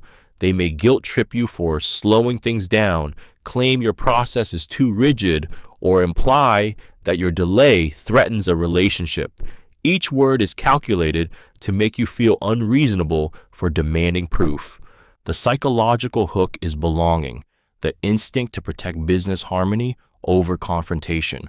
But identity is the one truth that deception can't sustain.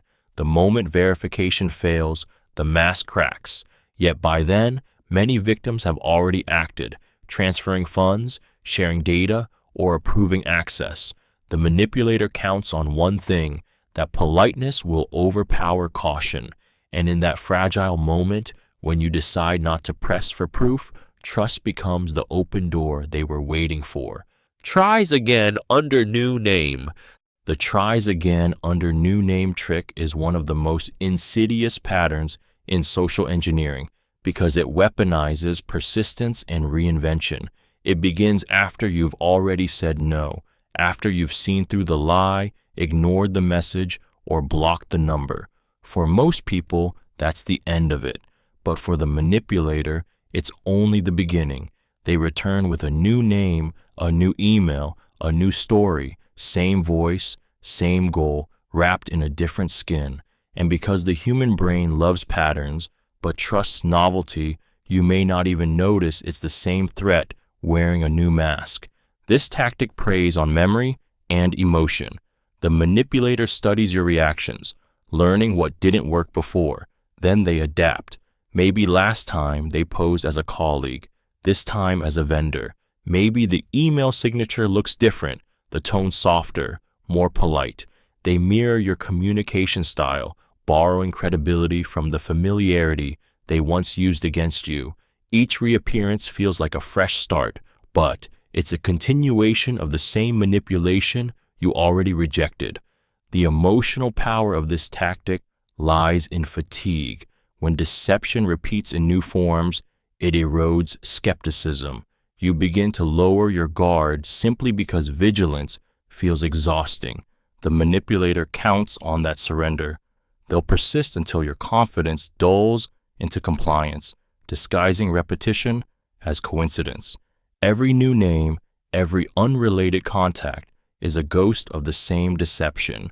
When someone keeps reintroducing themselves after rejection, it's not persistence, it's predation, and their new identity is nothing more than camouflage for an old intent. Expiring one-time links. The expiring one-time link trick is a psychological ambush dressed as urgency and security. It starts with a message that feels official, an alert from your bank, a password reset from IT, or a document from a trusted colleague. The link looks temporary, with phrases like expires in 10 minutes, one-time access only, or secure link, limited duration. The manipulator knows exactly what that does to the human brain. It triggers panic, the fear of missing something important or failing to act in time. In that manufactured rush, you stop thinking and start clicking. This tactic preys on two powerful emotions, trust and fear of loss. The attacker leverages the illusion of security, pretending that the time limit makes the link safer, when in truth, it's there to silence your caution.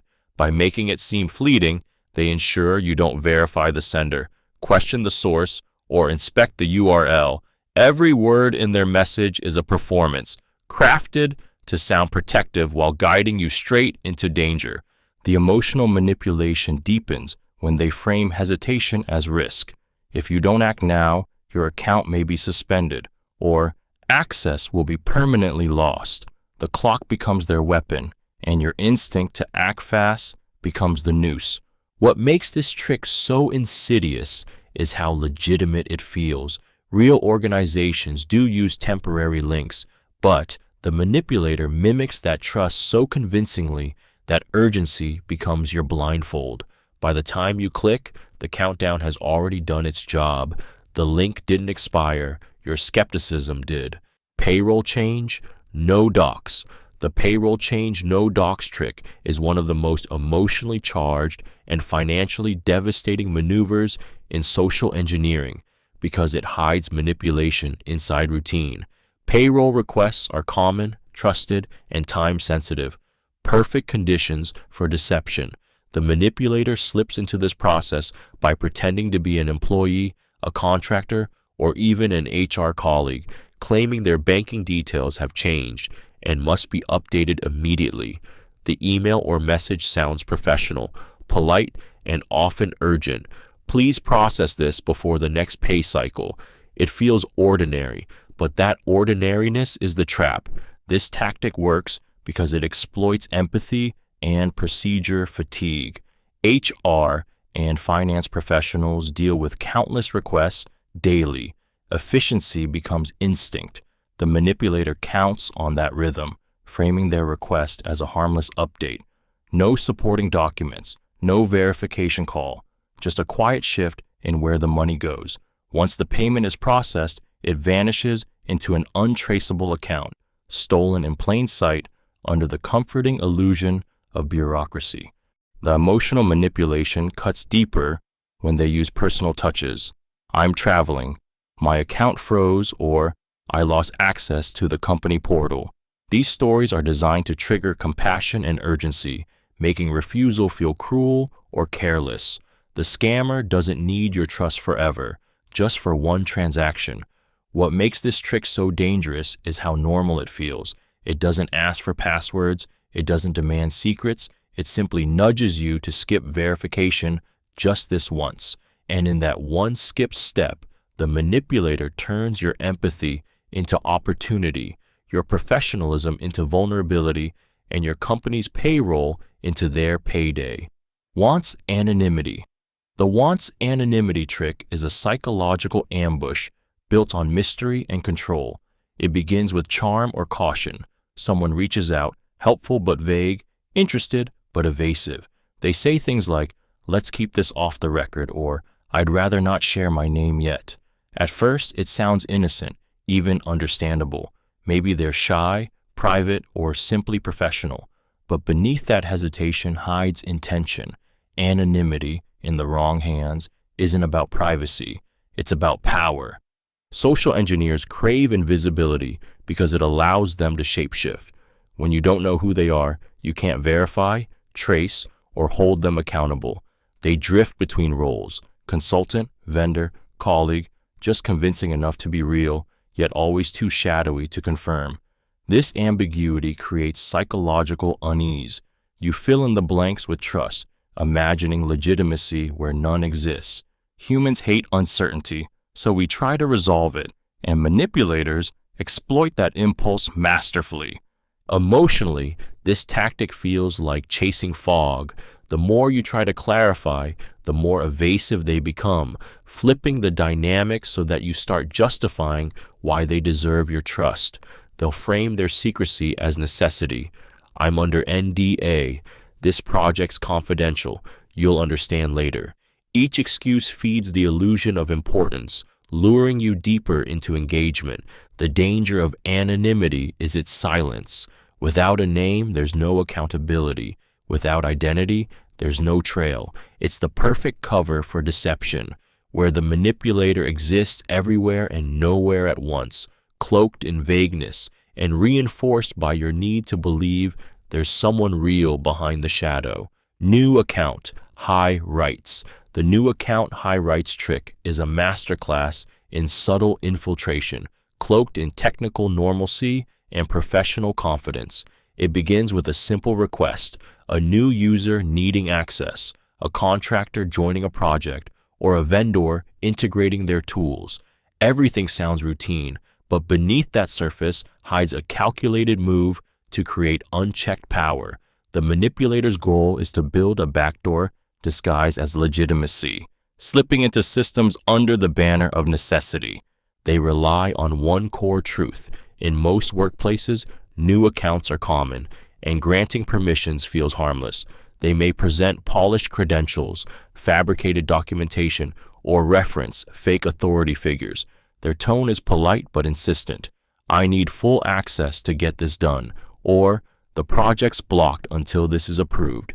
Each phrase is meant to bypass scrutiny, to make denial feel like obstruction. Once approved, they move quietly, using those excessive privileges to exfiltrate data, alter configurations, or create shadow accounts that outlive their own. The emotional manipulation lies in urgency and trust. The manipulator makes you believe you're helping progress, not compromising security. They exploit teamwork and goodwill, turning the instinct to cooperate into a weapon. And because the account looks official, their actions blend seamlessly into normal operations. What makes this tactic so dangerous is its patience. The threat doesn't come from what the new account does immediately. It's what it can do later. By granting high rights too soon, you hand the keys to someone you barely know. And by the time the danger reveals itself, the intruder is already inside, wearing your organization's name like armor. Many requests from the same source. The many requests from the same source trick is a slow, methodical assault disguised as persistence. It doesn't arrive as one alarming message. It comes as a steady drip of communication that feels routine, harmless, and even diligent. The manipulator floods you with small, consistent requests, status updates, confirmations, document checks, each one just credible enough to seem legitimate.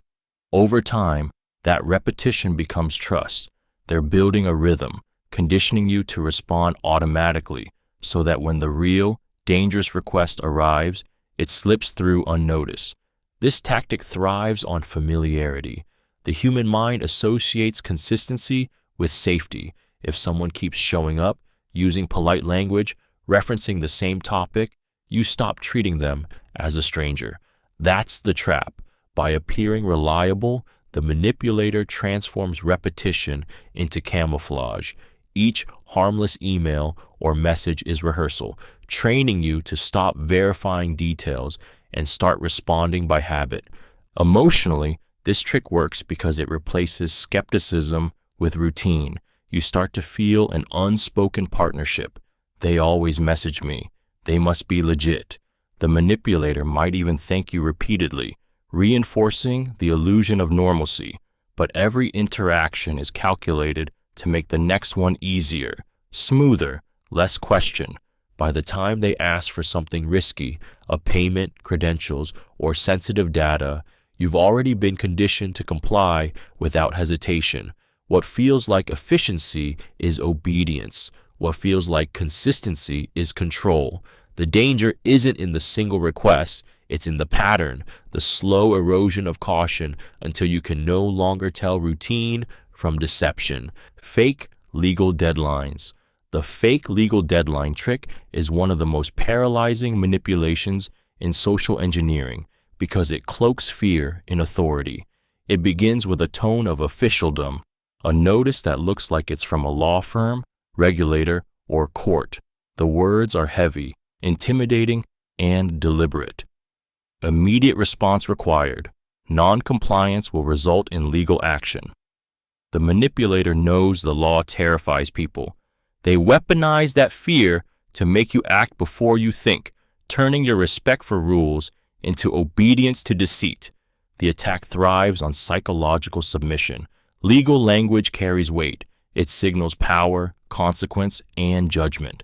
The manipulator exploits that emotional reaction, layering their lie with urgency. You have 24 hours to respond or face penalties. The countdown silences logic, pushing you toward panic-driven compliance. You start scanning the message for what they want, not whether it's real. That's the trap. They reinforce the illusion with fabricated documents, fake logos, or references to real statutes twisted out of context. The message feels authentic enough to bypass suspicion, but menacing enough to demand action. The emotional storm this creates, fear, shame, confusion, forces your brain into flight mode. You're not reasoning anymore. You're escaping punishment that doesn't exist. The manipulator counts on that blindness. They make you call, click, or pay before you consult anyone else. The deadline isn't real, but the fear is. And in that heartbeat of panic, they own your decision, your data, and your control, all because they spoke the language of authority you were never meant to question. Same IP, different users. The same IP, different users trick is a digital ghost story, an invisible pattern that reveals an unseen hand at work. It's not something most people notice. It's something investigators uncover after the damage is done. Imagine multiple logins from different names, roles, or even departments, all coming from the exact same online location. At first, it seems like coincidence, a shared office, a remote network, but beneath that overlap often lies deception. This tactic thrives on invisibility. The manipulator hides behind a single digital mask, using one IP address to impersonate many. It's the illusion of multiple identities born from a single source, each crafted to reinforce the other's legitimacy. One account sends a message, another confirms it, a third approves the request. All puppets operated from the same unseen origin. The goal is simple: to create a web of credibility too complex to question. Psychologically, this trick feeds on trust in numbers. When multiple people agree, we assume authenticity. That's the brilliance of the fabricated consensus.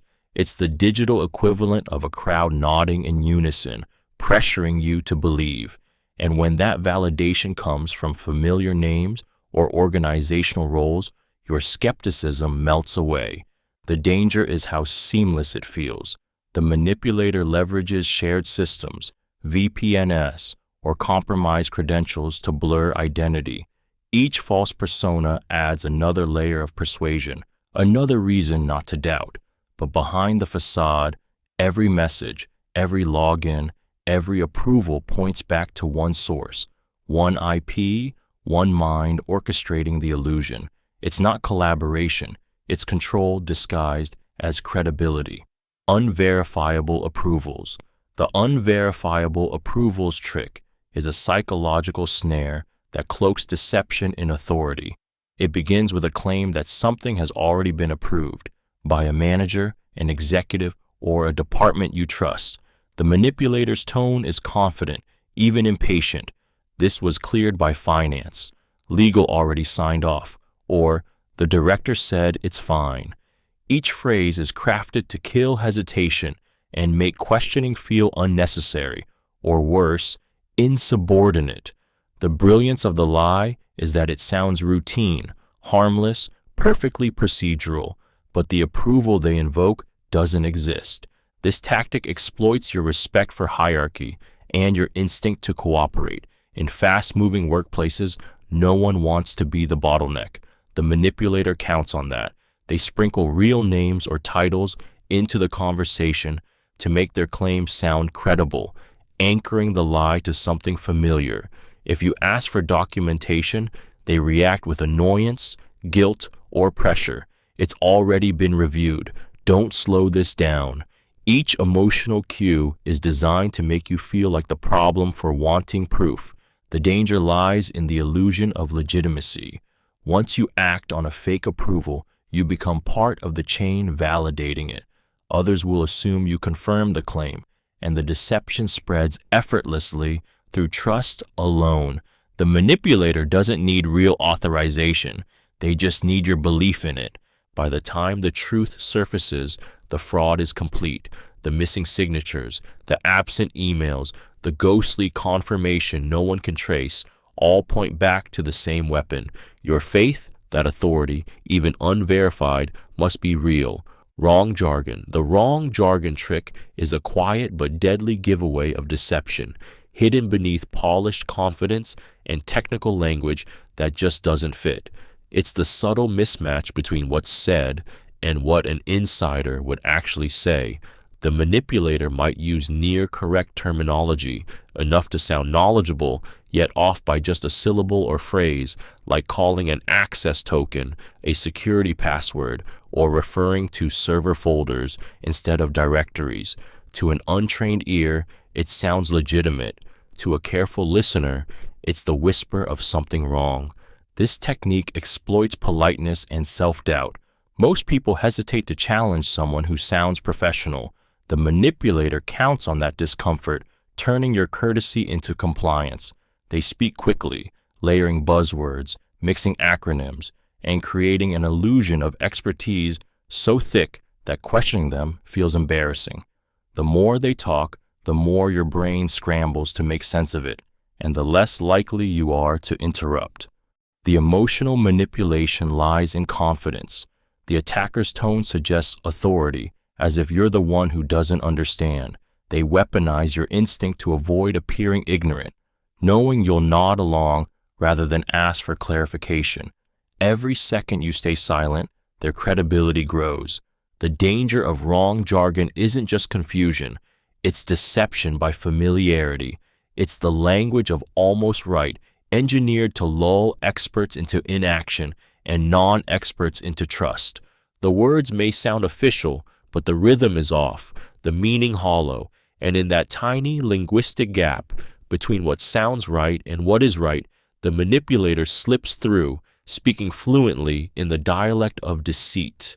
Wants gift card payment. The wants gift card payment trick is one of the most emotionally manipulative scams ever crafted because it turns urgency and fear into desperation. It often begins with a believable voice, a boss, a client, a family member, claiming they need your help right now. The story is convincing and urgent. I'm in a meeting and can't talk, but I need you to buy some gift cards for a client. Or, there's a confidential bonus giveaway, and I trust you to handle it. The tone blends authority with flattery, and the request feels both personal and important. But beneath that illusion is pure manipulation. This tactic preys on empathy and obedience. By invoking loyalty or compassion, the manipulator builds a false sense of duty. You're not just buying cards, you're saving someone, helping the company, proving reliability. The rush of purpose drowns out suspicion, and because gift cards are fast, untraceable, and irreversible, they are the perfect weapon of exploitation. The scammer's script is rehearsed to perfection. They'll praise your efficiency, insist on secrecy, and pressure you to act before verification feels appropriate. Each message tightens the emotional noose. When you pause, they inject guilt or fear. This was time-sensitive. I'm disappointed you hesitated. That single sentence is designed to crush your instincts and push you back into compliance. The scam ends the moment you send the codes. The emergency vanishes, leaving silence and shame. The brilliance and cruelty of this trick lies in how personal it feels. It doesn't just steal money, it steals dignity. It transforms kindness, trust, and loyalty into the very tools of betrayal, leaving the victim haunted by how good intentions became their downfall. Wrong time zone. The wrong time zone trick is a subtle yet unnerving psychological cue in social engineering. A small inconsistency that whispers danger instead of shouting it. It begins with something that looks legitimate: an email from a manager, a message from a vendor, a meeting request that seems routine.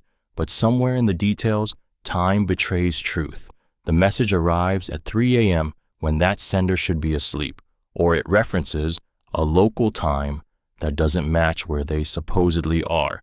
It's a tiny fracture in the illusion, and that crack reveals the manipulator behind the mask. This tactic exploits familiarity and fatigue. Most people don't check timestamps closely. We read messages in context, not in detail. The manipulator knows this. They forge communications that seem authentic, but forget or deliberately alter the time zone to match their own location, not their victims.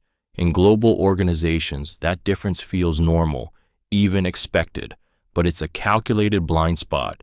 By hiding behind time, The attacker tests how closely you notice the patterns of authenticity. The emotional manipulation lies in subtle trust erosion. When something feels off, you hesitate, but only for a second. That hesitation is the battlefield. The manipulator relies on your instinct to rationalize. Maybe they're traveling, or maybe it's automated. Each excuse quiets your intuition, buying them more time to act. The wrong time zone is never just a mistake. It's a footprint. It's the shadow of someone operating outside your world, pretending to belong. And if you ignore that faint temporal echo, you risk opening the door to someone who's already reached across time to deceive you. Switches channels mid-chat. The switches channels mid-chat trick is a calculated maneuver designed to strip away safety and oversight. It starts innocently, a conversation on your company's official platform, a support ticket, or a verified email thread. Everything feels legitimate until the manipulator suddenly says, "Let's move this to text," or "It'll be faster if we continue on WhatsApp," or "Email me directly from your personal account." That moment is not convenience, it's extraction. They're pulling you out of the secure environment where they can be traced, recorded, or verified, and into a space they control completely. This tactic thrives on trust already established in the first channel. By the time they suggest the switch, you've likely dropped your guard. The manipulator cloaks the transition in logic. The system's down. I'm away from my desk. This platform blocks attachments. Each excuse sounds plausible, but every step away from your verified system is one step deeper into their territory. The emotional manipulation is subtle but powerful. They use friendliness, urgency, or authority to make the change feel harmless. Declining the switch feels awkward, even rude, especially when framed as efficiency. That discomfort is their weapon. Once outside official channels, they can send spoofed links, fake invoices, or malicious files without triggering detection. There's no audit trail, no oversight, no protection, just you and the illusion of continuity. By the time you realize what's happened, the conversation looks ordinary, the transition invisible. But that switch wasn't for speed, it was for control. They didn't move platforms to communicate more easily. They did it to make sure the only voice you could trust was theirs. Sudden friend request. The sudden friend request trick is one of the most deceptively innocent forms of social engineering. A wolf wrapped in a friendly smile. It starts with a ping, a notification, a message that feels ordinary, a new follower, a connection invite, a friend request from someone who seems harmless or vaguely familiar. Their profile looks real, their bio convincing, their photo warm and approachable, but behind that friendly avatar may be someone who's not trying to connect, they're trying to infiltrate. This manipulation feeds on curiosity and loneliness. Humans are wired to respond to social gestures. A request feels flattering, like a small acknowledgement of worth. The manipulator knows this and tailors their approach to blend trust with familiarity. Maybe they share mutual contacts, mention a common interest, or reference your workplace. Each detail is bait, designed to disarm suspicion. Once you accept, the door opens, not just to your profile, but to your network, your routines, your private messages, and your vulnerabilities. What makes this tactic so dangerous is its subtlety. The attacker doesn't rush, they observe.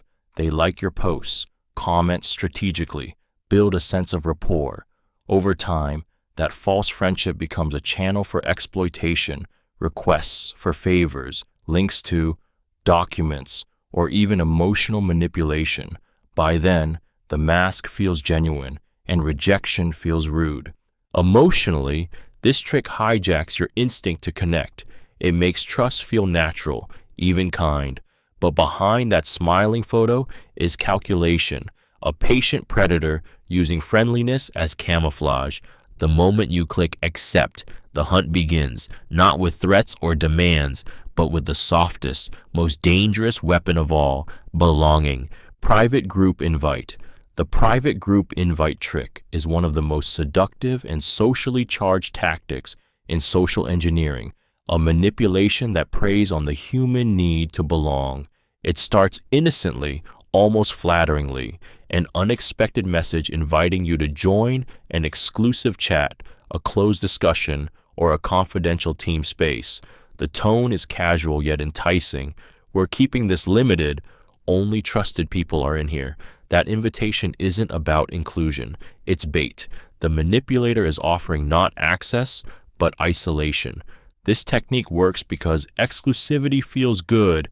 Being invited into something private sparks dopamine, the brain's chemical reward for social acceptance.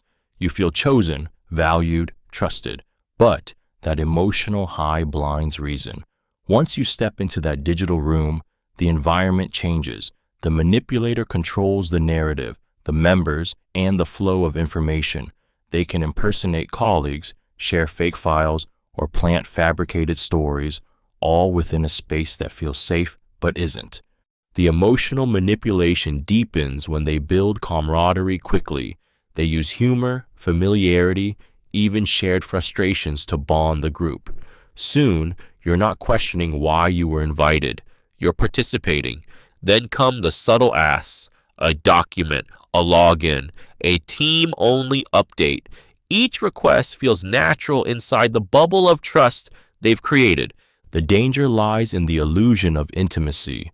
Private groups feel personal, but they are perfect traps for harvesting data and spreading lies. The manipulator doesn't need a crowd, they just need a circle, small enough to silence suspicion and close enough to make you forget that privacy, in the wrong hands, is just another word for control. Policy prevents proof. The policy prevents proof trick is a calculated act of deception that hides behind the authority of procedure. It begins with confidence, someone insisting that they can't show you confirmation, documents, or evidence because it's against company policy. The statement feels official, even responsible. They sound like someone who knows the rules, someone bound by confidentiality. But in reality, they're exploiting the one thing that makes rules sacred, our respect for them.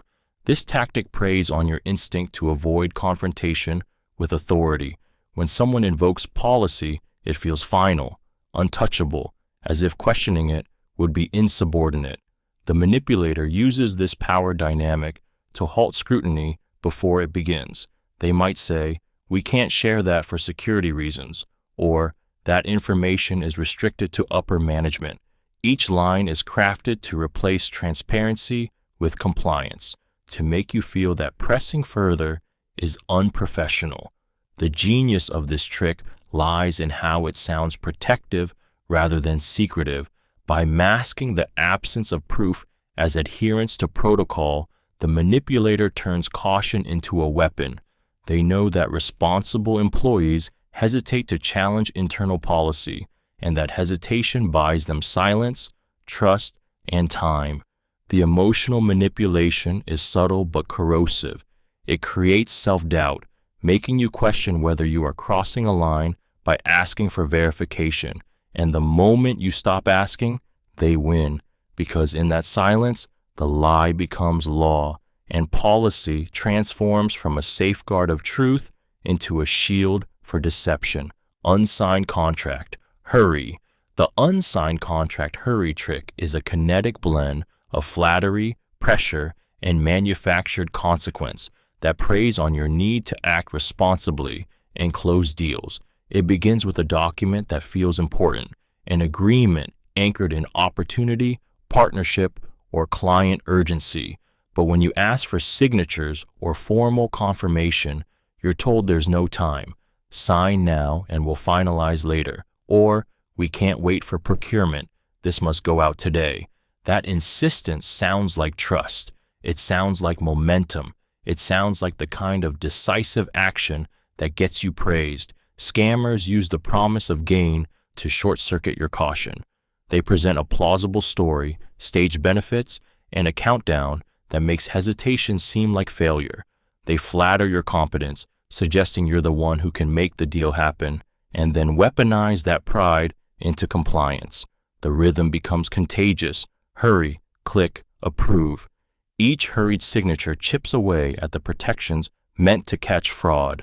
Without a signed contract, there's no durable trail, only a memory that can be rewritten to fit the narrative the manipulator needs later. They will talk about lost revenue, angry partners, or timelines crushed by delay, and in that emotional fog, you imagine the grateful client, the saved deadline, the praise for moving fast. But the price of that imagined victory is your accountability. When problems surface, the absent signature is the hinge on which blame swings, and the "will finalize later" line becomes the scapegoat. The urgency was never about speed, it was about erasure.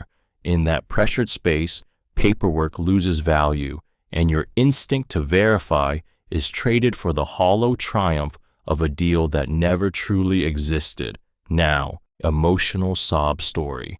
The emotional sob story trick is a masterstroke of human manipulation, designed not to frighten you, but to move you. It wraps deceit in tears, turning sympathy into a weapon. The manipulator begins with a story that feels heartbreakingly real: an illness, a tragedy, a lost loved one, a financial crisis. Their words drip with vulnerability, crafted to tug at your empathy until reason softens into compassion. They don't demand, they confide, and in that emotional exchange, your guard collapses. Humans are wired to help those in pain. The moment we sense suffering, our mirror neurons fire. We feel it too. The manipulator knows this and paints their narrative with exquisite precision. Every detail, every pause, every sigh is engineered to feel genuine.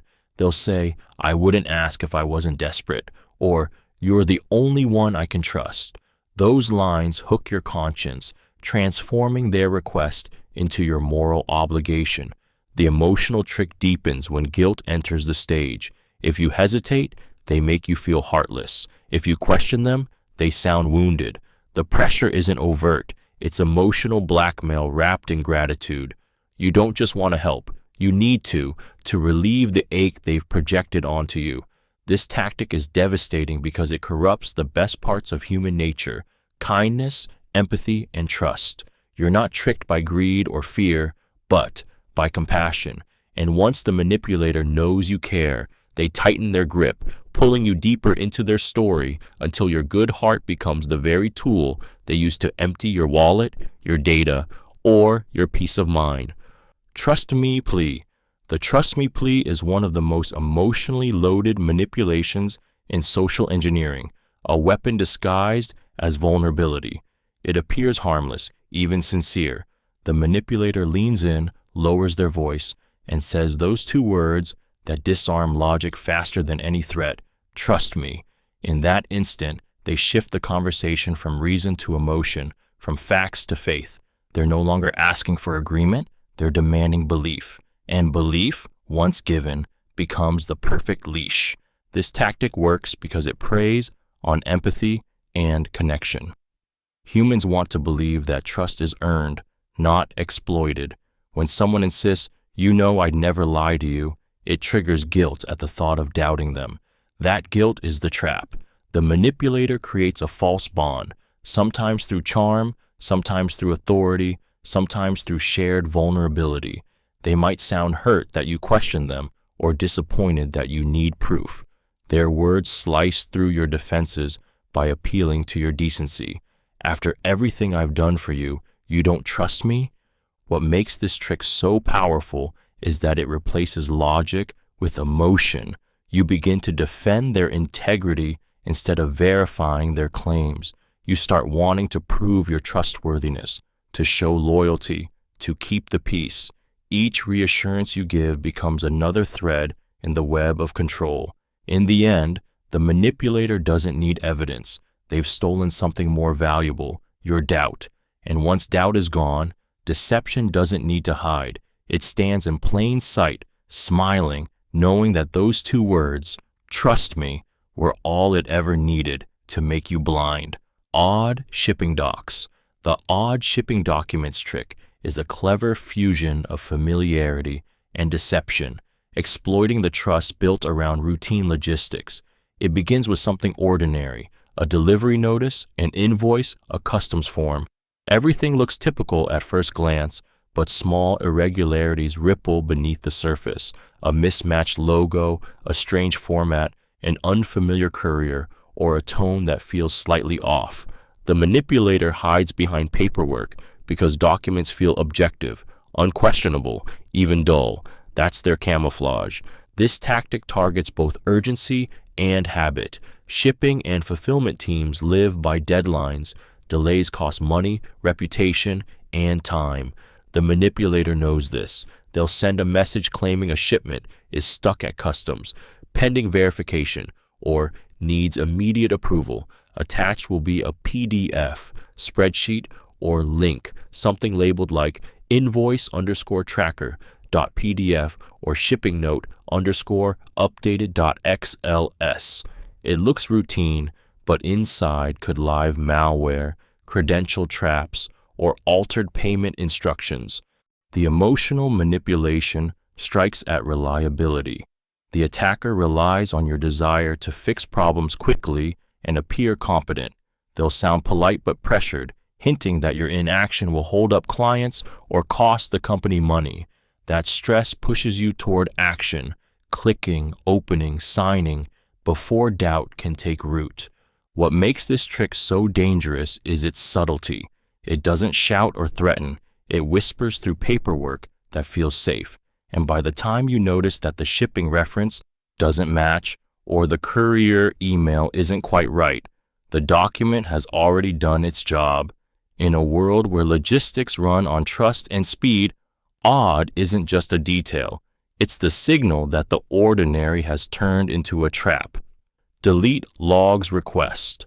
The delete logs request trick is a corrosive manipulation that attacks the record of accountability. It begins with a simple ask: remove an entry, purge an audit trail, or wipe a timestamp, framed as housekeeping, privacy, or a mistake that needs fixing. Those phrases sound innocuous and arrive wrapped in authority, urgency, or plausible concern. The manipulator softens the request with reassurance and reframes documentation as unnecessary bureaucracy, positioning erasure as a favor that keeps reputations intact. That framing plays on empathy for a colleague, fear of embarrassment, impatience with red tape, and the seductive desire to be helpful. Each time you agree to delete a log, you exchange a record of truth for a memory vulnerable to revision. Without entries, timestamps, and trails, claims can be denied, actions can be hidden, and responsibility evaporates into ambiguity. The attacker counts on the fact that humans prioritize relationships and expediency over friction. They know a polite plea or an urgent tone will erode vigilance. More dangerously, deleting logs creates a fertile ground for escalation. Once erased, evidence cannot expose the next step, and the perpetrator can repeat or expand harmful actions without detection. The request is a test of boundaries. Comply once, and you're likelier to comply again. It removes the ability to investigate and defend, turning one ask into systemic risk. In that quiet absence of records, the manipulator writes the story, and the truth, deprived of proof, begins to feel like fiction. Always insist on documented exceptions, recorded approvals, and independent verification before altering any logs immediately. Many identical emails. The many identical emails trick is a psychological storm hidden behind monotony. At first, it looks like a glitch, dozens of messages flooding your inbox, each nearly identical, each carrying the same subject line or attachment. But that repetition isn't accidental. It's the manipulator's weapon of overwhelm. They know that when humans are bombarded, they stop analyzing.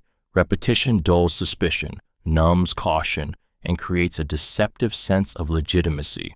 After all, if everyone's receiving it, it must be real, right? That's exactly the trap. This tactic is designed to exploit familiarity and fatigue. Your brain interprets repeated signals as truth. a phenomenon called the illusory truth effect. The manipulator floods your perception until skepticism drowns. Each identical email feels less like an anomaly and more like confirmation. They may even tweak the sender's name or timestamp to create the illusion of multiple sources, amplifying pressure. Everyone's acting on this. Why haven't you? The goal is simple: get you to click, comply, or respond before you think. Emotionally, it's warfare by exhaustion. The endless flood creates irritation, distraction, and urgency all at once. You start scanning faster, your focus splintering under the noise, until one message slips through the cracks, the one carrying the real payload, the poison link, the malicious file. And when you finally act, it feels like relief, not risk. What makes this trick so chilling is its invisibility. It doesn't scream deception, it drowns you in it. The attack hides in plain sight, using your fatigue against you, because when everything looks the same, the one thing that isn't, the threat, is the one thing you never see coming. New auto-forward rule. The new auto-forward rule trick is a quiet invasion, a form of digital puppetry that turns your own inbox into a spy. It begins with subtlety, not shock. You might get an email from IT, a pop-up message, or even a colleague suggesting a quick fix for improving efficiency. The manipulator's message is calm, helpful, and laced with authority. We're updating your email rules to streamline communication, or just set up this auto-forward so I can monitor project updates. It sounds harmless, almost convenient, but behind that friendly instruction is a plan to hijack everything you send and receive. This tactic thrives on trust in routine and technology. Most people don't question small configuration changes. They're technical, boring, invisible. The manipulator knows that. They rely on your disinterest, slipping through digital doors you didn't even know were open. Once the rule is set, your inbox becomes their listening post. Every confidential message, every document, every internal alert quietly copies itself to their account. You continue working, unaware that your words are feeding someone else's strategy. The emotional manipulation here is subtle but deliberate. They make the request sound like teamwork. You're helping keep things efficient, or we're all setting it up this way. That social proof dulls skepticism, turning caution into cooperation. And because the change is silent, there's no dramatic sign of compromise, just a growing shadow where privacy used to live. The danger isn't only in stolen data, it's in the illusion of control. You think your email is yours, but it's not. With one quiet rule, the manipulator doesn't just read your messages, they rewrite your sense of security, line by line, without you ever noticing the theft unfold. Shortened URLs. The shortened URLs trick is a sleek, modern form of deception, digital bait wrapped in convenience. It starts with a link that looks clean, compact, and harmless. bit.ly, tinyurl, ow.ly, or something custom that feels polished and safe. The manipulator knows you've been conditioned to trust efficiency and aesthetics. Long, messy links look suspicious, short ones look professional, but behind that tidy disguise could hide anything, from phishing pages to malware downloads, from data harvesters to credential traps, each one designed to activate with a single innocent click. This tactic preys on curiosity and speed. In the rush of daily communication, no one pauses to expand or verify a shortened link. It feels routine, especially when it comes from someone you know or references something you expect. The manipulator often pairs the link with emotional hooks: urgent update, see attached report, quick verification. Each phrase builds pressure to act now and think later. The brilliance of the trick lies in invisibility. You can't see where you're going until it's too late. Emotionally, this technique manipulates your trust in technology's simplicity. You want to believe the sender, the platform, the sleek professionalism of the link. The attacker exploits that faith, counting on your desire for clarity and closure to overpower your caution. The danger doesn't lie in the click itself. It lies in the moment before it, when doubt flickers and you decide that convenience means safety.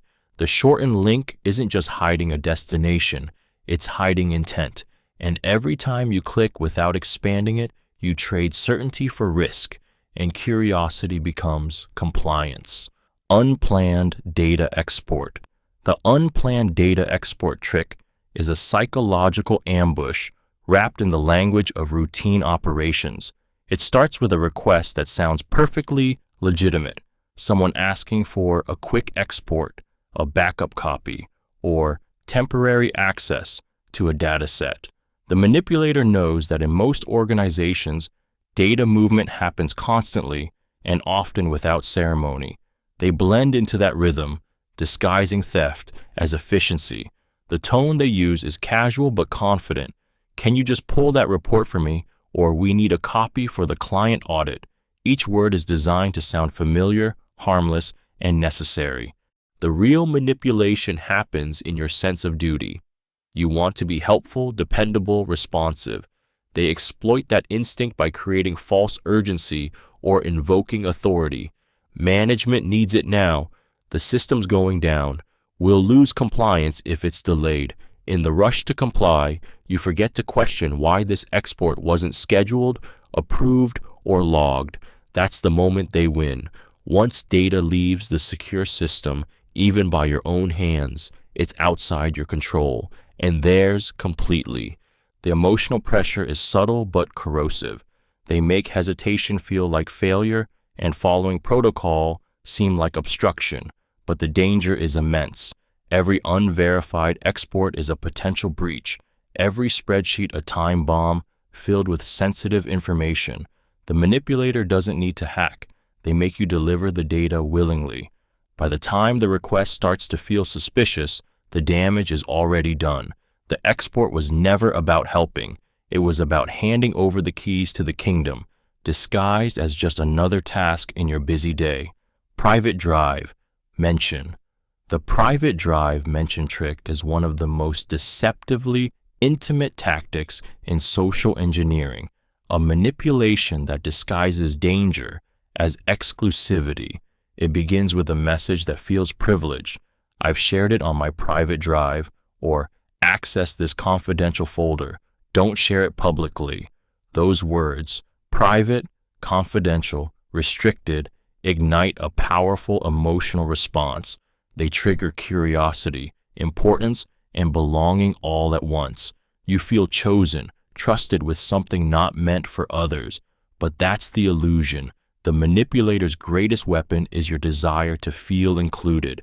This technique preys on psychological vulnerability, the human hunger for insider status. When someone offers you exclusive access, your mind skips caution. You don't want to question it. You want to see what's inside. The manipulator frames it as secret collaboration, a quiet favor, a shortcut meant only for you. The moment you click the link or enter your credentials, the door you thought you were stepping into becomes one you can't close again. They often reinforce the deception with secrecy. Don't forward this, or this isn't for general distribution. That tone of confidentiality isolates you, cutting you off from verification. You can't ask anyone else without breaking trust. And isolation is exactly what they need. The emotional brilliance of this trick lies in how personal it feels. It flatters your ego and your sense of discretion, turning curiosity into compliance. But there's nothing private about a private drive. It's a stage, and the only thing truly shared is your data, handed over willingly, believing you'd been invited behind the curtain, never realizing you were the show. Data ask violating privacy. The data ask violating privacy trick is one of the most seductive and insidious forms of manipulation because it doesn't look like a violation at all. It arrives wrapped in professionalism, framed as necessity, often couched in polite or urgent language. We just need a few details to verify. Or, can you send me the employee list for compliance? The request sounds reasonable, official, routine. But beneath that calm tone lies a calculated push against ethical boundaries, a request designed to make you betray trust while thinking you're doing the right thing. This tactic preys on responsibility. The manipulator often impersonates authority, HR, legal, security, or even a government entity. They create legitimacy through logos, email signatures, and jargon, crafting an illusion of credibility strong enough to override your discomfort. When you hesitate, they press harder. We can't move forward without that data. Or, this is confidential, but time-sensitive. Their words mix obligation with intimidation, forcing you to choose between compliance and confrontation. Emotionally, this trick strikes at your identity as a good employee or helpful colleague. You want to assist, to cooperate, to solve problems, not to seem difficult or paranoid. That's exactly what they exploit. Each polite nudge erodes your certainty until the line between confidentiality and convenience blurs. By the time you realize the question crossed a line, asking for personal details, medical records, account numbers, or anything outside policy, the damage is done. The manipulator doesn't need force. They just need you to feel that saying no would make you the problem. And in that small moment of misplaced compliance, privacy dies not with a breach, but with a favor. Impersonation request. The impersonation request is one of the most corrosive manipulations in social engineering because it steals identity and the emotional shortcut that comes with familiarity. It arrives as a call, an email, or a signed message from someone you trust, a manager whose cadence you recognize, a vendor you've dealt with for years, or a colleague whose jokes you remember. Recognition disarms. The sight of that familiar name softens suspicion and primes you to comply. The attacker studies tone, signature style, organizational language, and recent events, then mirrors them with unsettling precision until the copy feels real. They layer the deception with urgency and authority, framing requests as routine or critical, and they hide verification behind plausible excuses. The system is down. I'm stuck in a meeting. This is already approved. Emotionally, the con exploits reciprocity and duty. You want to help because you would help them. You trust because you have trusted them before. When you act, every step reinforces the illusion. Confirmations from other forged accounts or coordinated messages add a counterfeit chorus that quiets doubt. The danger is intimate. This is not a remote stranger asking for access, but the echo of someone who belongs to your world. And that intimacy dissolves procedural caution. The impersonator doesn't merely ask for credentials or money, they ask for permission to move the pieces on your behalf. Once granted, mouse control shifts, and the breach carries the weight of betrayal. Impersonation erodes the social bonds that secure organizations, turning trust into the easiest door for fraud and leaving victims haunted by how willingly they opened it. Fake test transactions. The fake test transactions trick is a deceit wrapped in plausibility, engineered to exploit your trust in routine financial operations. It arrives as a seemingly innocent request. A partner, vendor, or colleague asks you to run a small test payment or approve a trial transfer to verify systems, validate an account, or confirm settlement. The language is technical, the tone cooperative, and the amounts trivial. $1, $5, so your guard lowers. What feels like a harmless verification is actually a rehearsal for deception. This manipulation preys on professionalism and the desire to keep operations flowing. You have performed legitimate checks before. Test transactions are normal.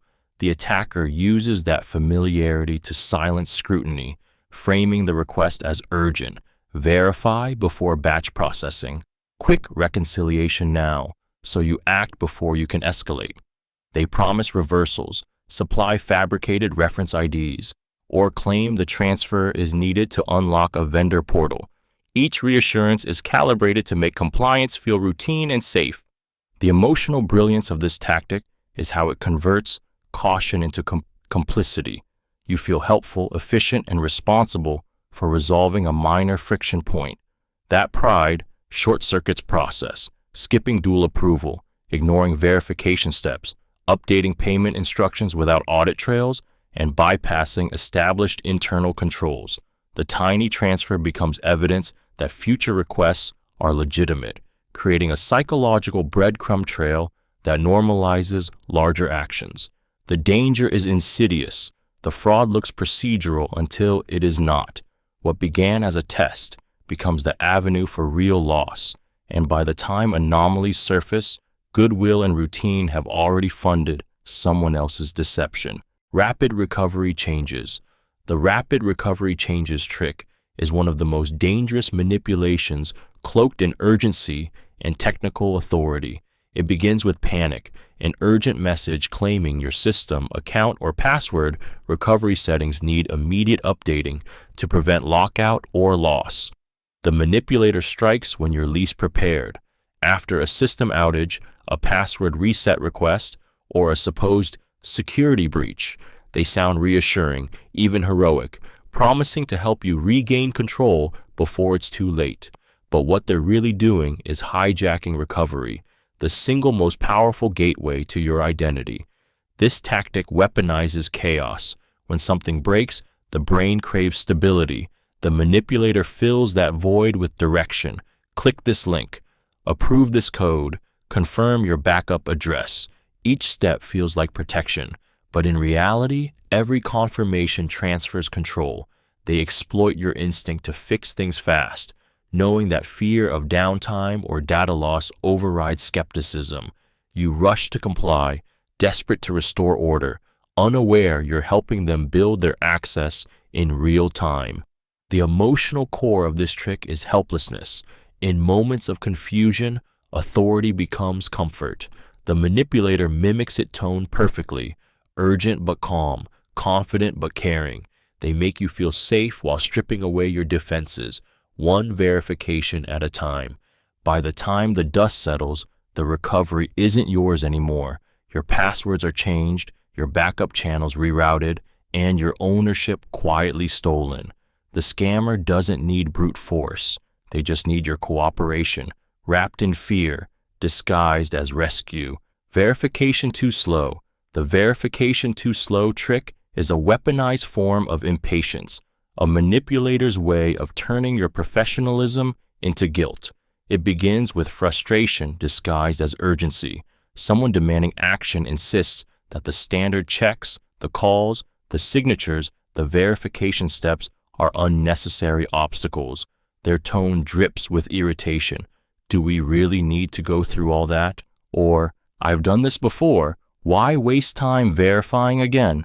The manipulator's goal isn't efficiency, it's control. They want you to abandon caution in the name of speed. This tactic strikes deep because it targets pride. No one wants to be the bottleneck, the one who slows things down. The manipulator exploits that fear, reframing your caution as incompetence.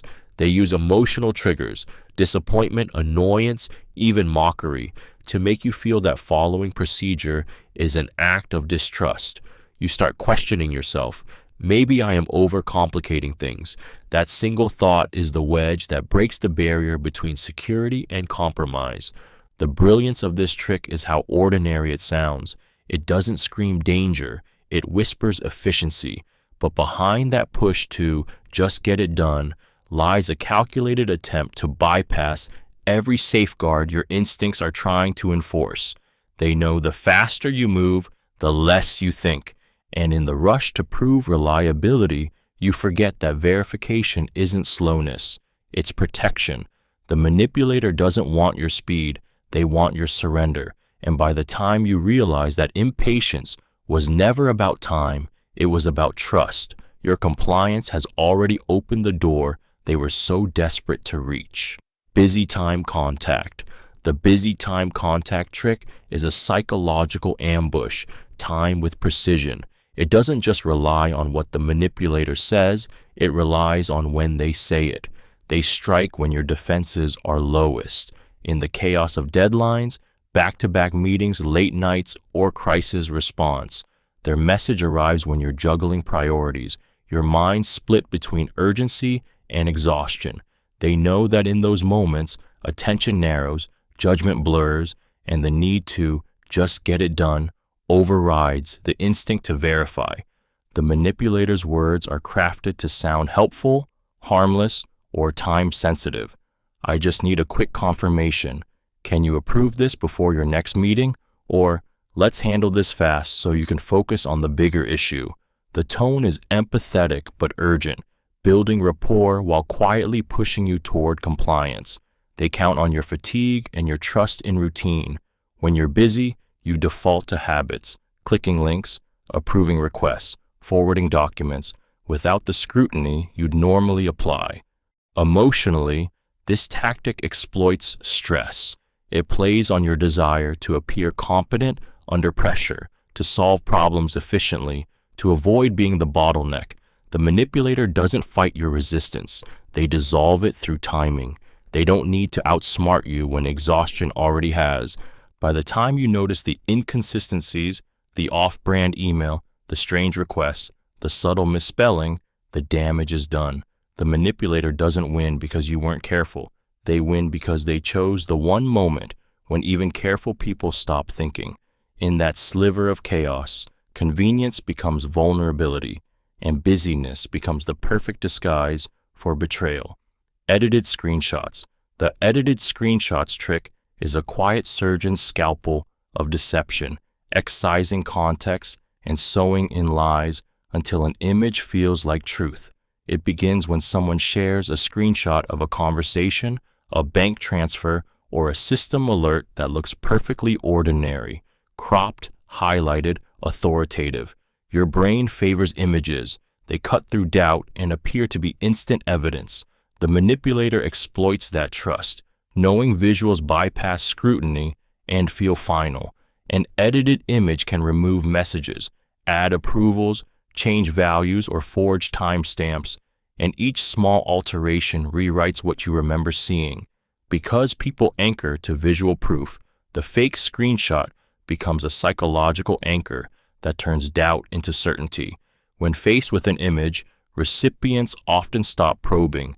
They forward, comply, and adjust their memory to match the picture rather than question it. The emotional weight of a screenshot feels decisive, the exact quality attackers need to close a breach. Attackers layer deception with plausibility, real logos, matching fonts, partial truths that make the lie believable. They follow the image with a calm but insistent call to act, pay, share credentials, approve, confident that the visual has primed obedience. Edited screenshots are hard to disprove without the original source. By the time you suspect tampering, the action is done and the trail is cold. That is why screenshots must never be sole proof.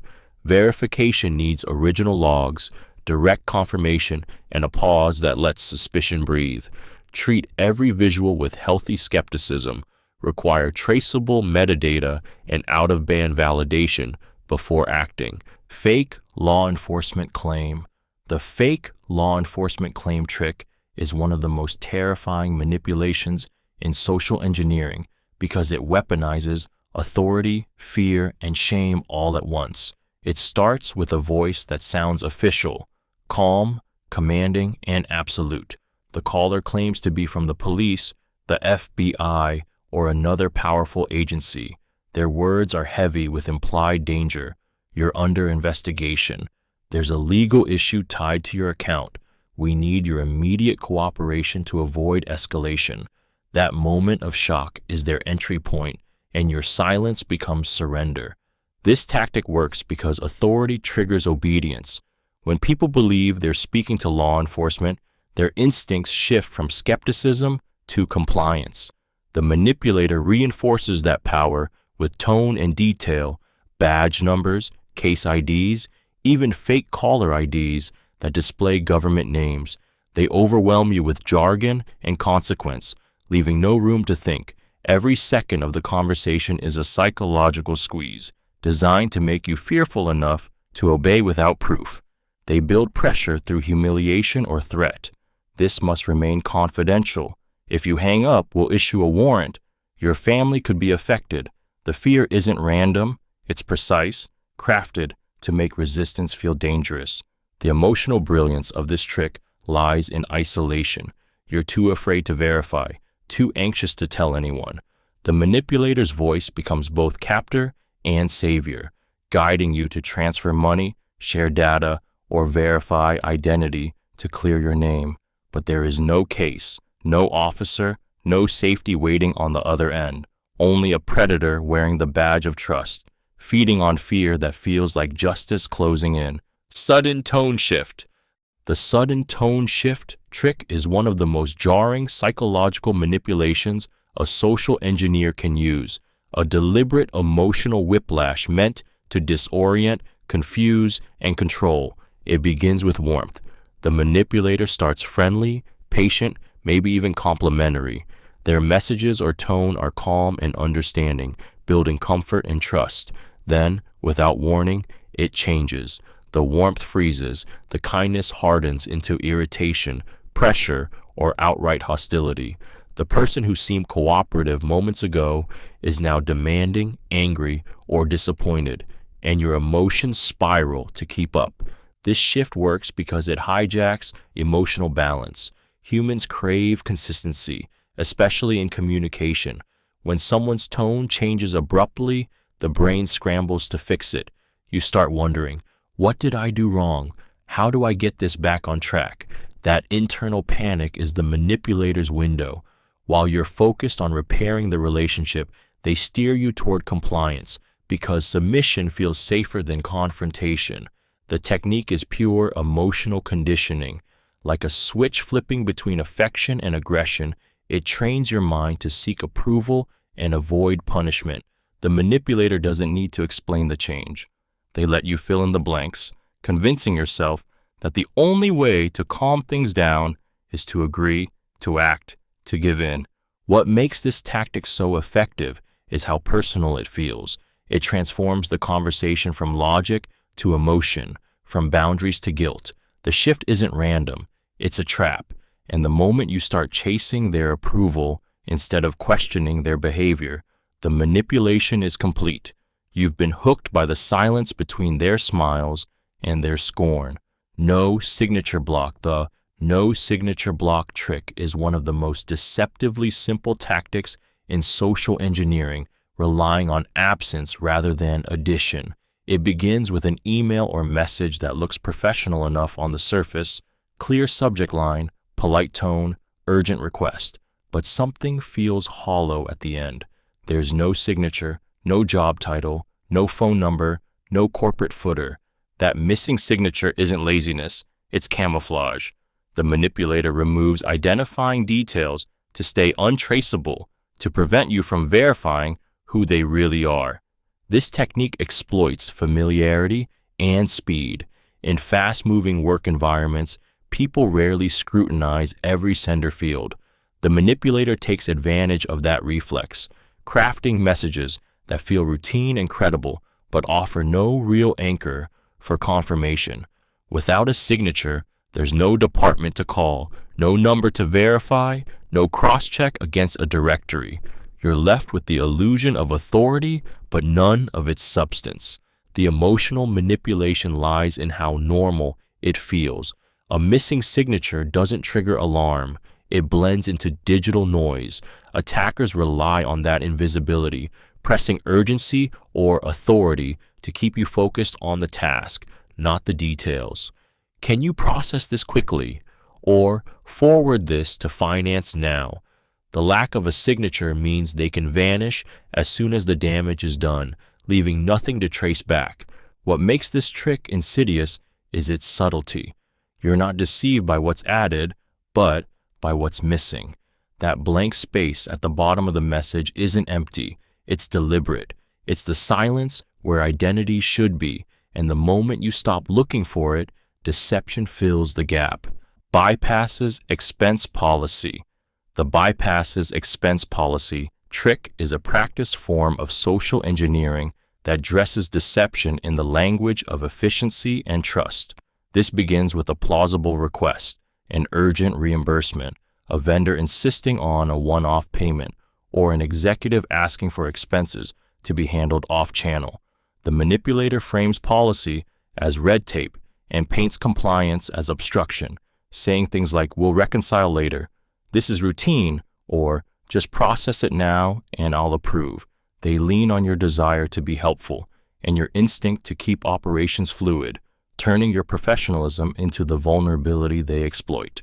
Emotionally, the tactic leverages flattery and pressure simultaneously, praise for being a problem solver, coupled with implied consequences if you delay. When you accept the request, you feel like the competent fixer who kept a deal moving, but you also become the carrier of risk. Missing receipts, altered invoices, or phantom vendors can hide theft and fraud. The danger multiplies because expense systems are trusted and often automated. Once rules are bypassed, they're hard to reconstruct, and audit trails can be erased or justified after the fact. Manipulators count on the normal desire to avoid conflict and to be seen as efficient, making questioning feel rude or obstructive. This soft coercion quietly normalizes rule breaking. One exception leads to another until the culture of controls is weakened. By disguising fraud as operational necessity, attackers make you complicit in your own exposure. In the quiet calculus of deadlines and relationships, the innocent act of skipping a receipt becomes the hinge on which serious loss turns. Demand verification and documented approvals every single time, immediately. Wants device access. The wants device access trick is one of the most invasive and predatory tactics in social engineering, a manipulation that blurs the line between help and control. It starts innocently, a support technician offering to troubleshoot remotely, a colleague needing to check system settings, or a supposed vendor asking for temporary access. Their voice is calm, professional, and persuasive. They speak the language of assistance, not intrusion. But every request for remote access is a request for power, and once granted, that power belongs entirely to them. This tactic exploits trust in expertise. The manipulator knows that technical authority intimidates most people. They overwhelm you with jargon, explain complex issues, and create just enough confusion to make surrender feel like relief. "It's faster if I do it for you," they'll say, or "Just click approve, it's standard protocol." You comply because they sound competent, and competence feels safe, but in reality, you've just opened the door to surveillance, theft, and manipulation disguised as help. The emotional manipulation is subtle but devastating. They make you feel grateful for their assistance, guilty for hesitating, or foolish for not understanding. Each emotion pushes you closer to compliance. Once inside your system, they move silently, copying data, planting malware, or stealing credentials, while you sit back believing the problem is being solved. By the time the connection closes, the damage is already invisible. You didn't lose control because it was taken. You gave it away. The predator never forces entry. They ask politely for permission, and the moment you click allow, the key is no longer in your hands. Asks for contact lists. The asks for contact lists trick is a quiet act of infiltration disguised as collaboration. It often begins with a simple professional-sounding request. "Can you share your team's email list?" Or, "We just need the department contacts for coordination." It feels routine, something harmless you've probably done before. But this tactic isn't about efficiency, it's about access. The manipulator doesn't want information. They want a network, a new set of targets they can exploit under the guise of legitimacy. This trick preys on helpfulness and trust. Humans are wired to cooperate, especially when the request seems work-related or helpful. The manipulator plays into that instinct, posing as a colleague, a vendor, or a recruiter. Their tone is polite, confident, and respectful, making refusal feel awkward or rude. They might even layer guilt or flattery. "You're the only one organized enough to have this," or "I really appreciate your discretion." Every sentence is engineered to make you feel responsible for helping. The danger lies in its subtlety. Once they have the contact list, the damage multiplies exponentially. Those names become the next wave of victims, people who will receive spoofed emails, phishing links, or fraudulent requests that seem trustworthy because you were the source. You've unknowingly legitimized their deception. The emotional manipulation is quiet but devastating. It turns your cooperation into contagion, spreading the breach through trust itself.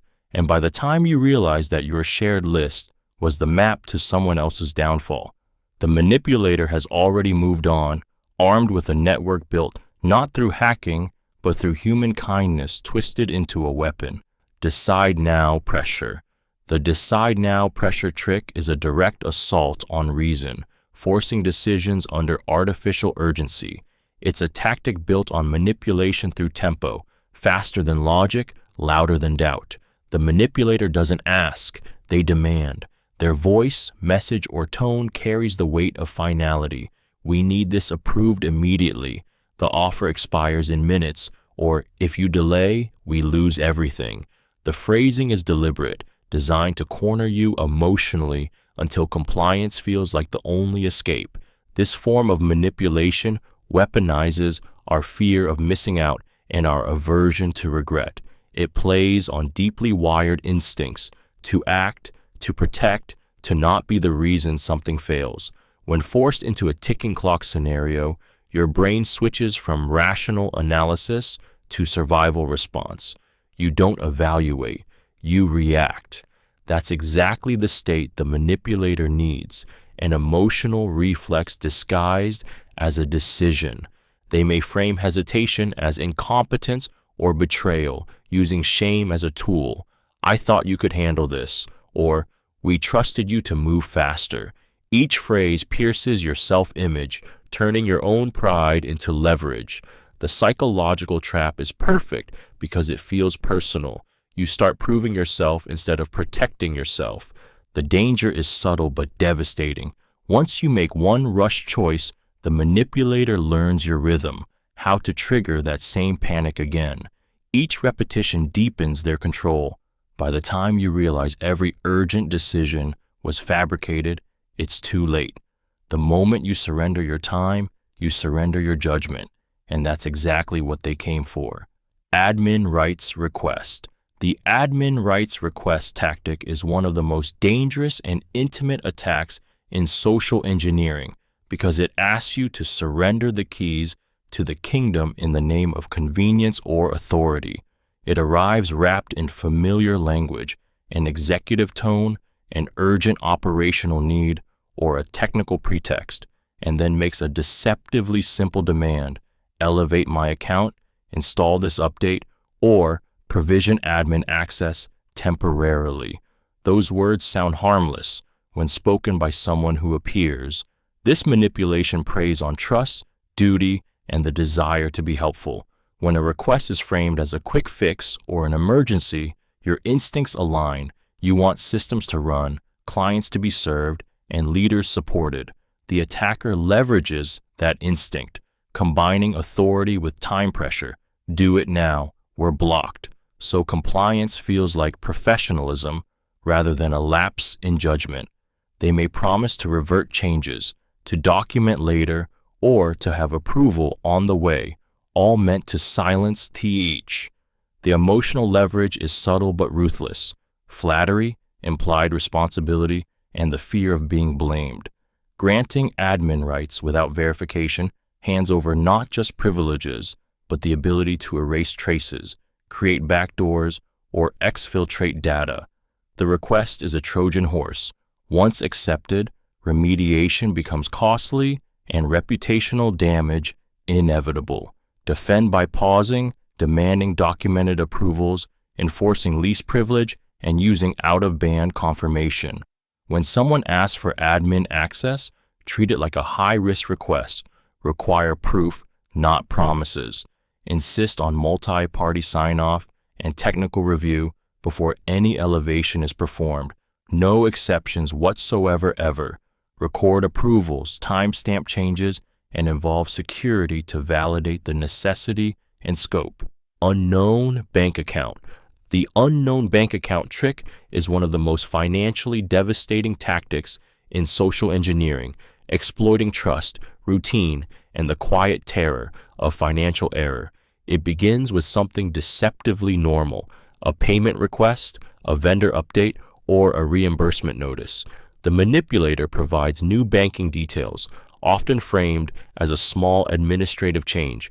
Our account has been updated, or please send future payments here. The tone is polite, the message professional, the format eerily familiar, but behind that minor update lies a perfect fraud. This trick preys on habit and fear of delay. In business, payments are lifeblood, and the manipulator knows urgency sells compliance. They build legitimacy with fake invoices, cloned email signatures, and precise timing, sending the request when the real vendor is due for payment.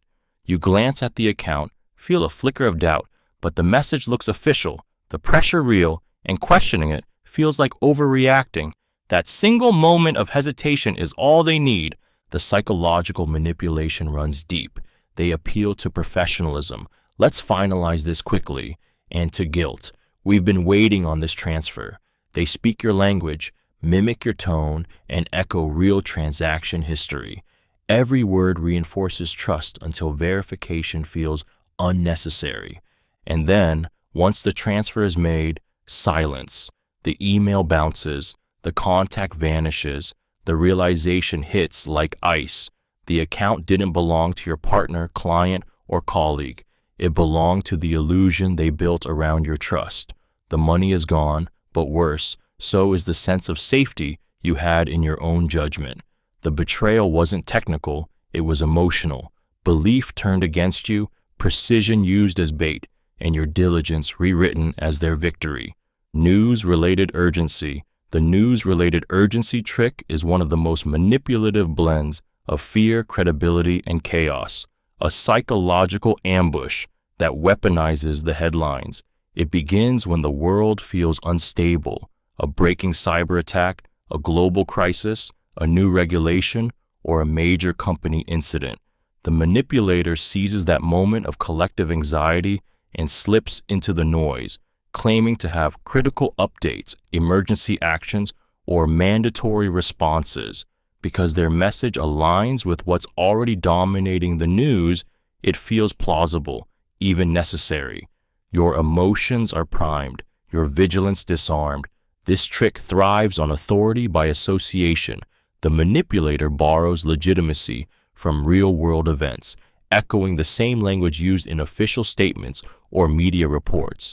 They might claim that your company is affected, that accounts must be verified immediately, or that compliance documents need to be submitted before the deadline.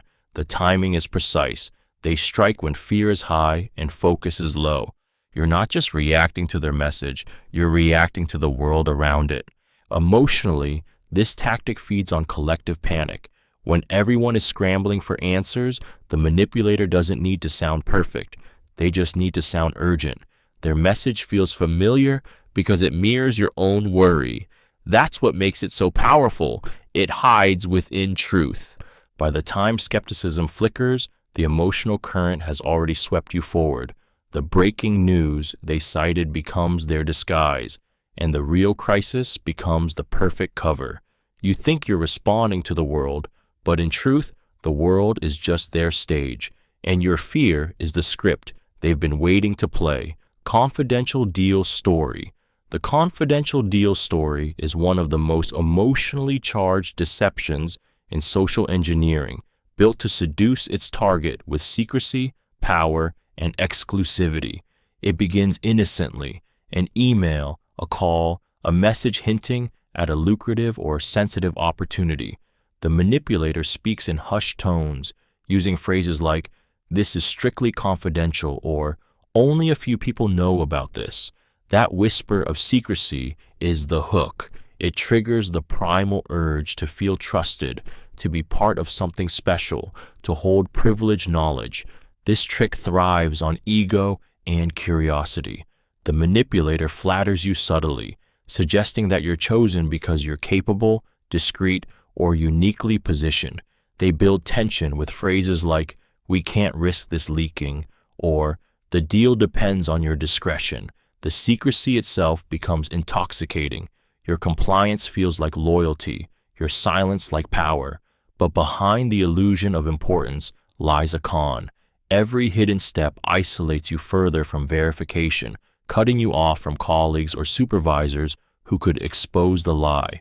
Emotionally, the manipulator weaves greed and trust into a single thread. They make you believe you're protecting opportunity when you're really protecting deception. By the time the truth trembles through, when the deal requires money, access, or confidential data, you've been psychologically conditioned to obey without question. The fear of breaking the trust keeps you trapped. The genius of this tactic is its inversion of loyalty. What feels like discretion becomes isolation. What feels like privilege becomes manipulation. And in the glow of being chosen, you don't realize you've been used, not as a partner in secrecy, but as its victim. FOMO, or scarcity play.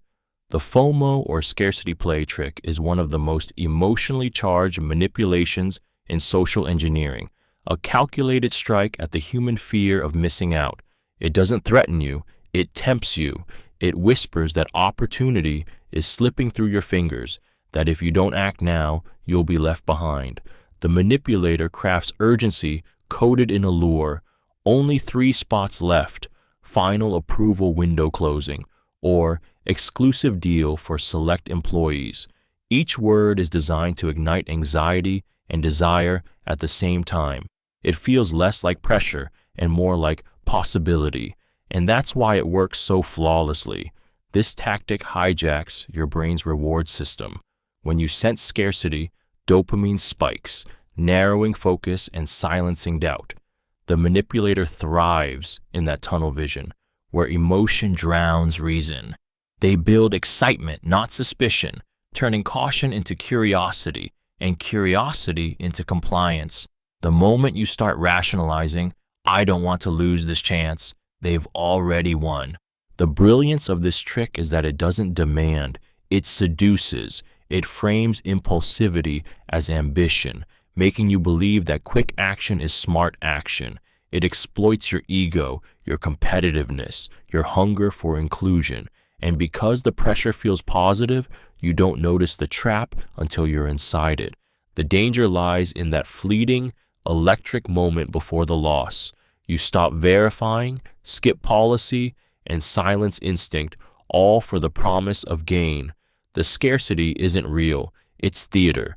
But in chasing it, people give away what's truly rare: their caution, their control, their consent.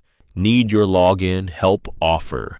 The need your login help offer is one of the most deceptively kind tricks in social engineering, turning empathy and helpfulness into gateways for betrayal. It begins with an offer that feels generous, someone reaching out to fix your issue, speed up access, or take care of the technical side for you. Their tone is warm, reassuring, and skilled at sounding like support. They might say, "Just share your credentials so I can look into it," or "Give me your login temporarily, it'll be faster." Those words are coded in convenience, but hidden beneath them lies the oldest manipulation of all: trust as bait. This trick preys on fatigue and frustration. The manipulator appears exactly when you're stuck, locked out of a system, facing a confusing process, or racing against a deadline. They offer relief, not resistance. Their confidence becomes comfort, their knowledge becomes safety, and before you realize it, you're handing over control. They thank you, maybe even reassure you, "I'll log in and sort it for you right away." But what they're really sorting is access, yours. The emotional engineering here is devastatingly simple. People want to believe in helpers. The manipulator uses that reflex to blur the line between assistance and intrusion. Every word is designed to make you feel supported, not suspicious. And by the time you realize something is wrong, it's too late. Their entry point isn't through force, but through kindness. Once your credentials are in their hands, the facade drops, the helper vanishes, the issue resolves into silence, and what's left behind is a chilling truth. You weren't tricked by threat. You were tricked by care. Already approved claim. The already approved claim is one of the most deceptive psychological traps in social engineering, an illusion of authority designed to erase hesitation. It begins with confidence, not persuasion. The manipulator doesn't ask for permission. They tell you the decision has already been made. This has been cleared by management. Finance already signed off. The client confirmed it. Each line is crafted to kill doubt before it can breathe, making you feel that questioning the request isn't diligence, it's disobedience. This trick works because humans are conditioned to respect hierarchy and momentum. When something sounds final, we assume the responsibility has already shifted upward. The manipulator exploits that instinct, positioning themselves as the closer in a process you were never actually part of. The phrasing is strategic, authoritative, rushed, and just specific enough to sound real. They might drop familiar names, refer to imaginary emails, or copy others on messages to reinforce the illusion. Every detail is bait for your trust. Emotionally, the attack taps into two powerful drives: the fear of holding things up and the desire to be seen as cooperative. No one wants to be the one who slows down an approved task, so you comply, believing you're helping, not realizing you're completing a transaction that was never legitimate to begin with. By the time you verify, the fraud is done. The approval never existed. It was a psychological shortcut, a mirage built from your own sense of responsibility. The manipulator didn't need authority, they only needed to sound like they had it. And in that illusion of finality, hesitation became guilt, and trust became obedience.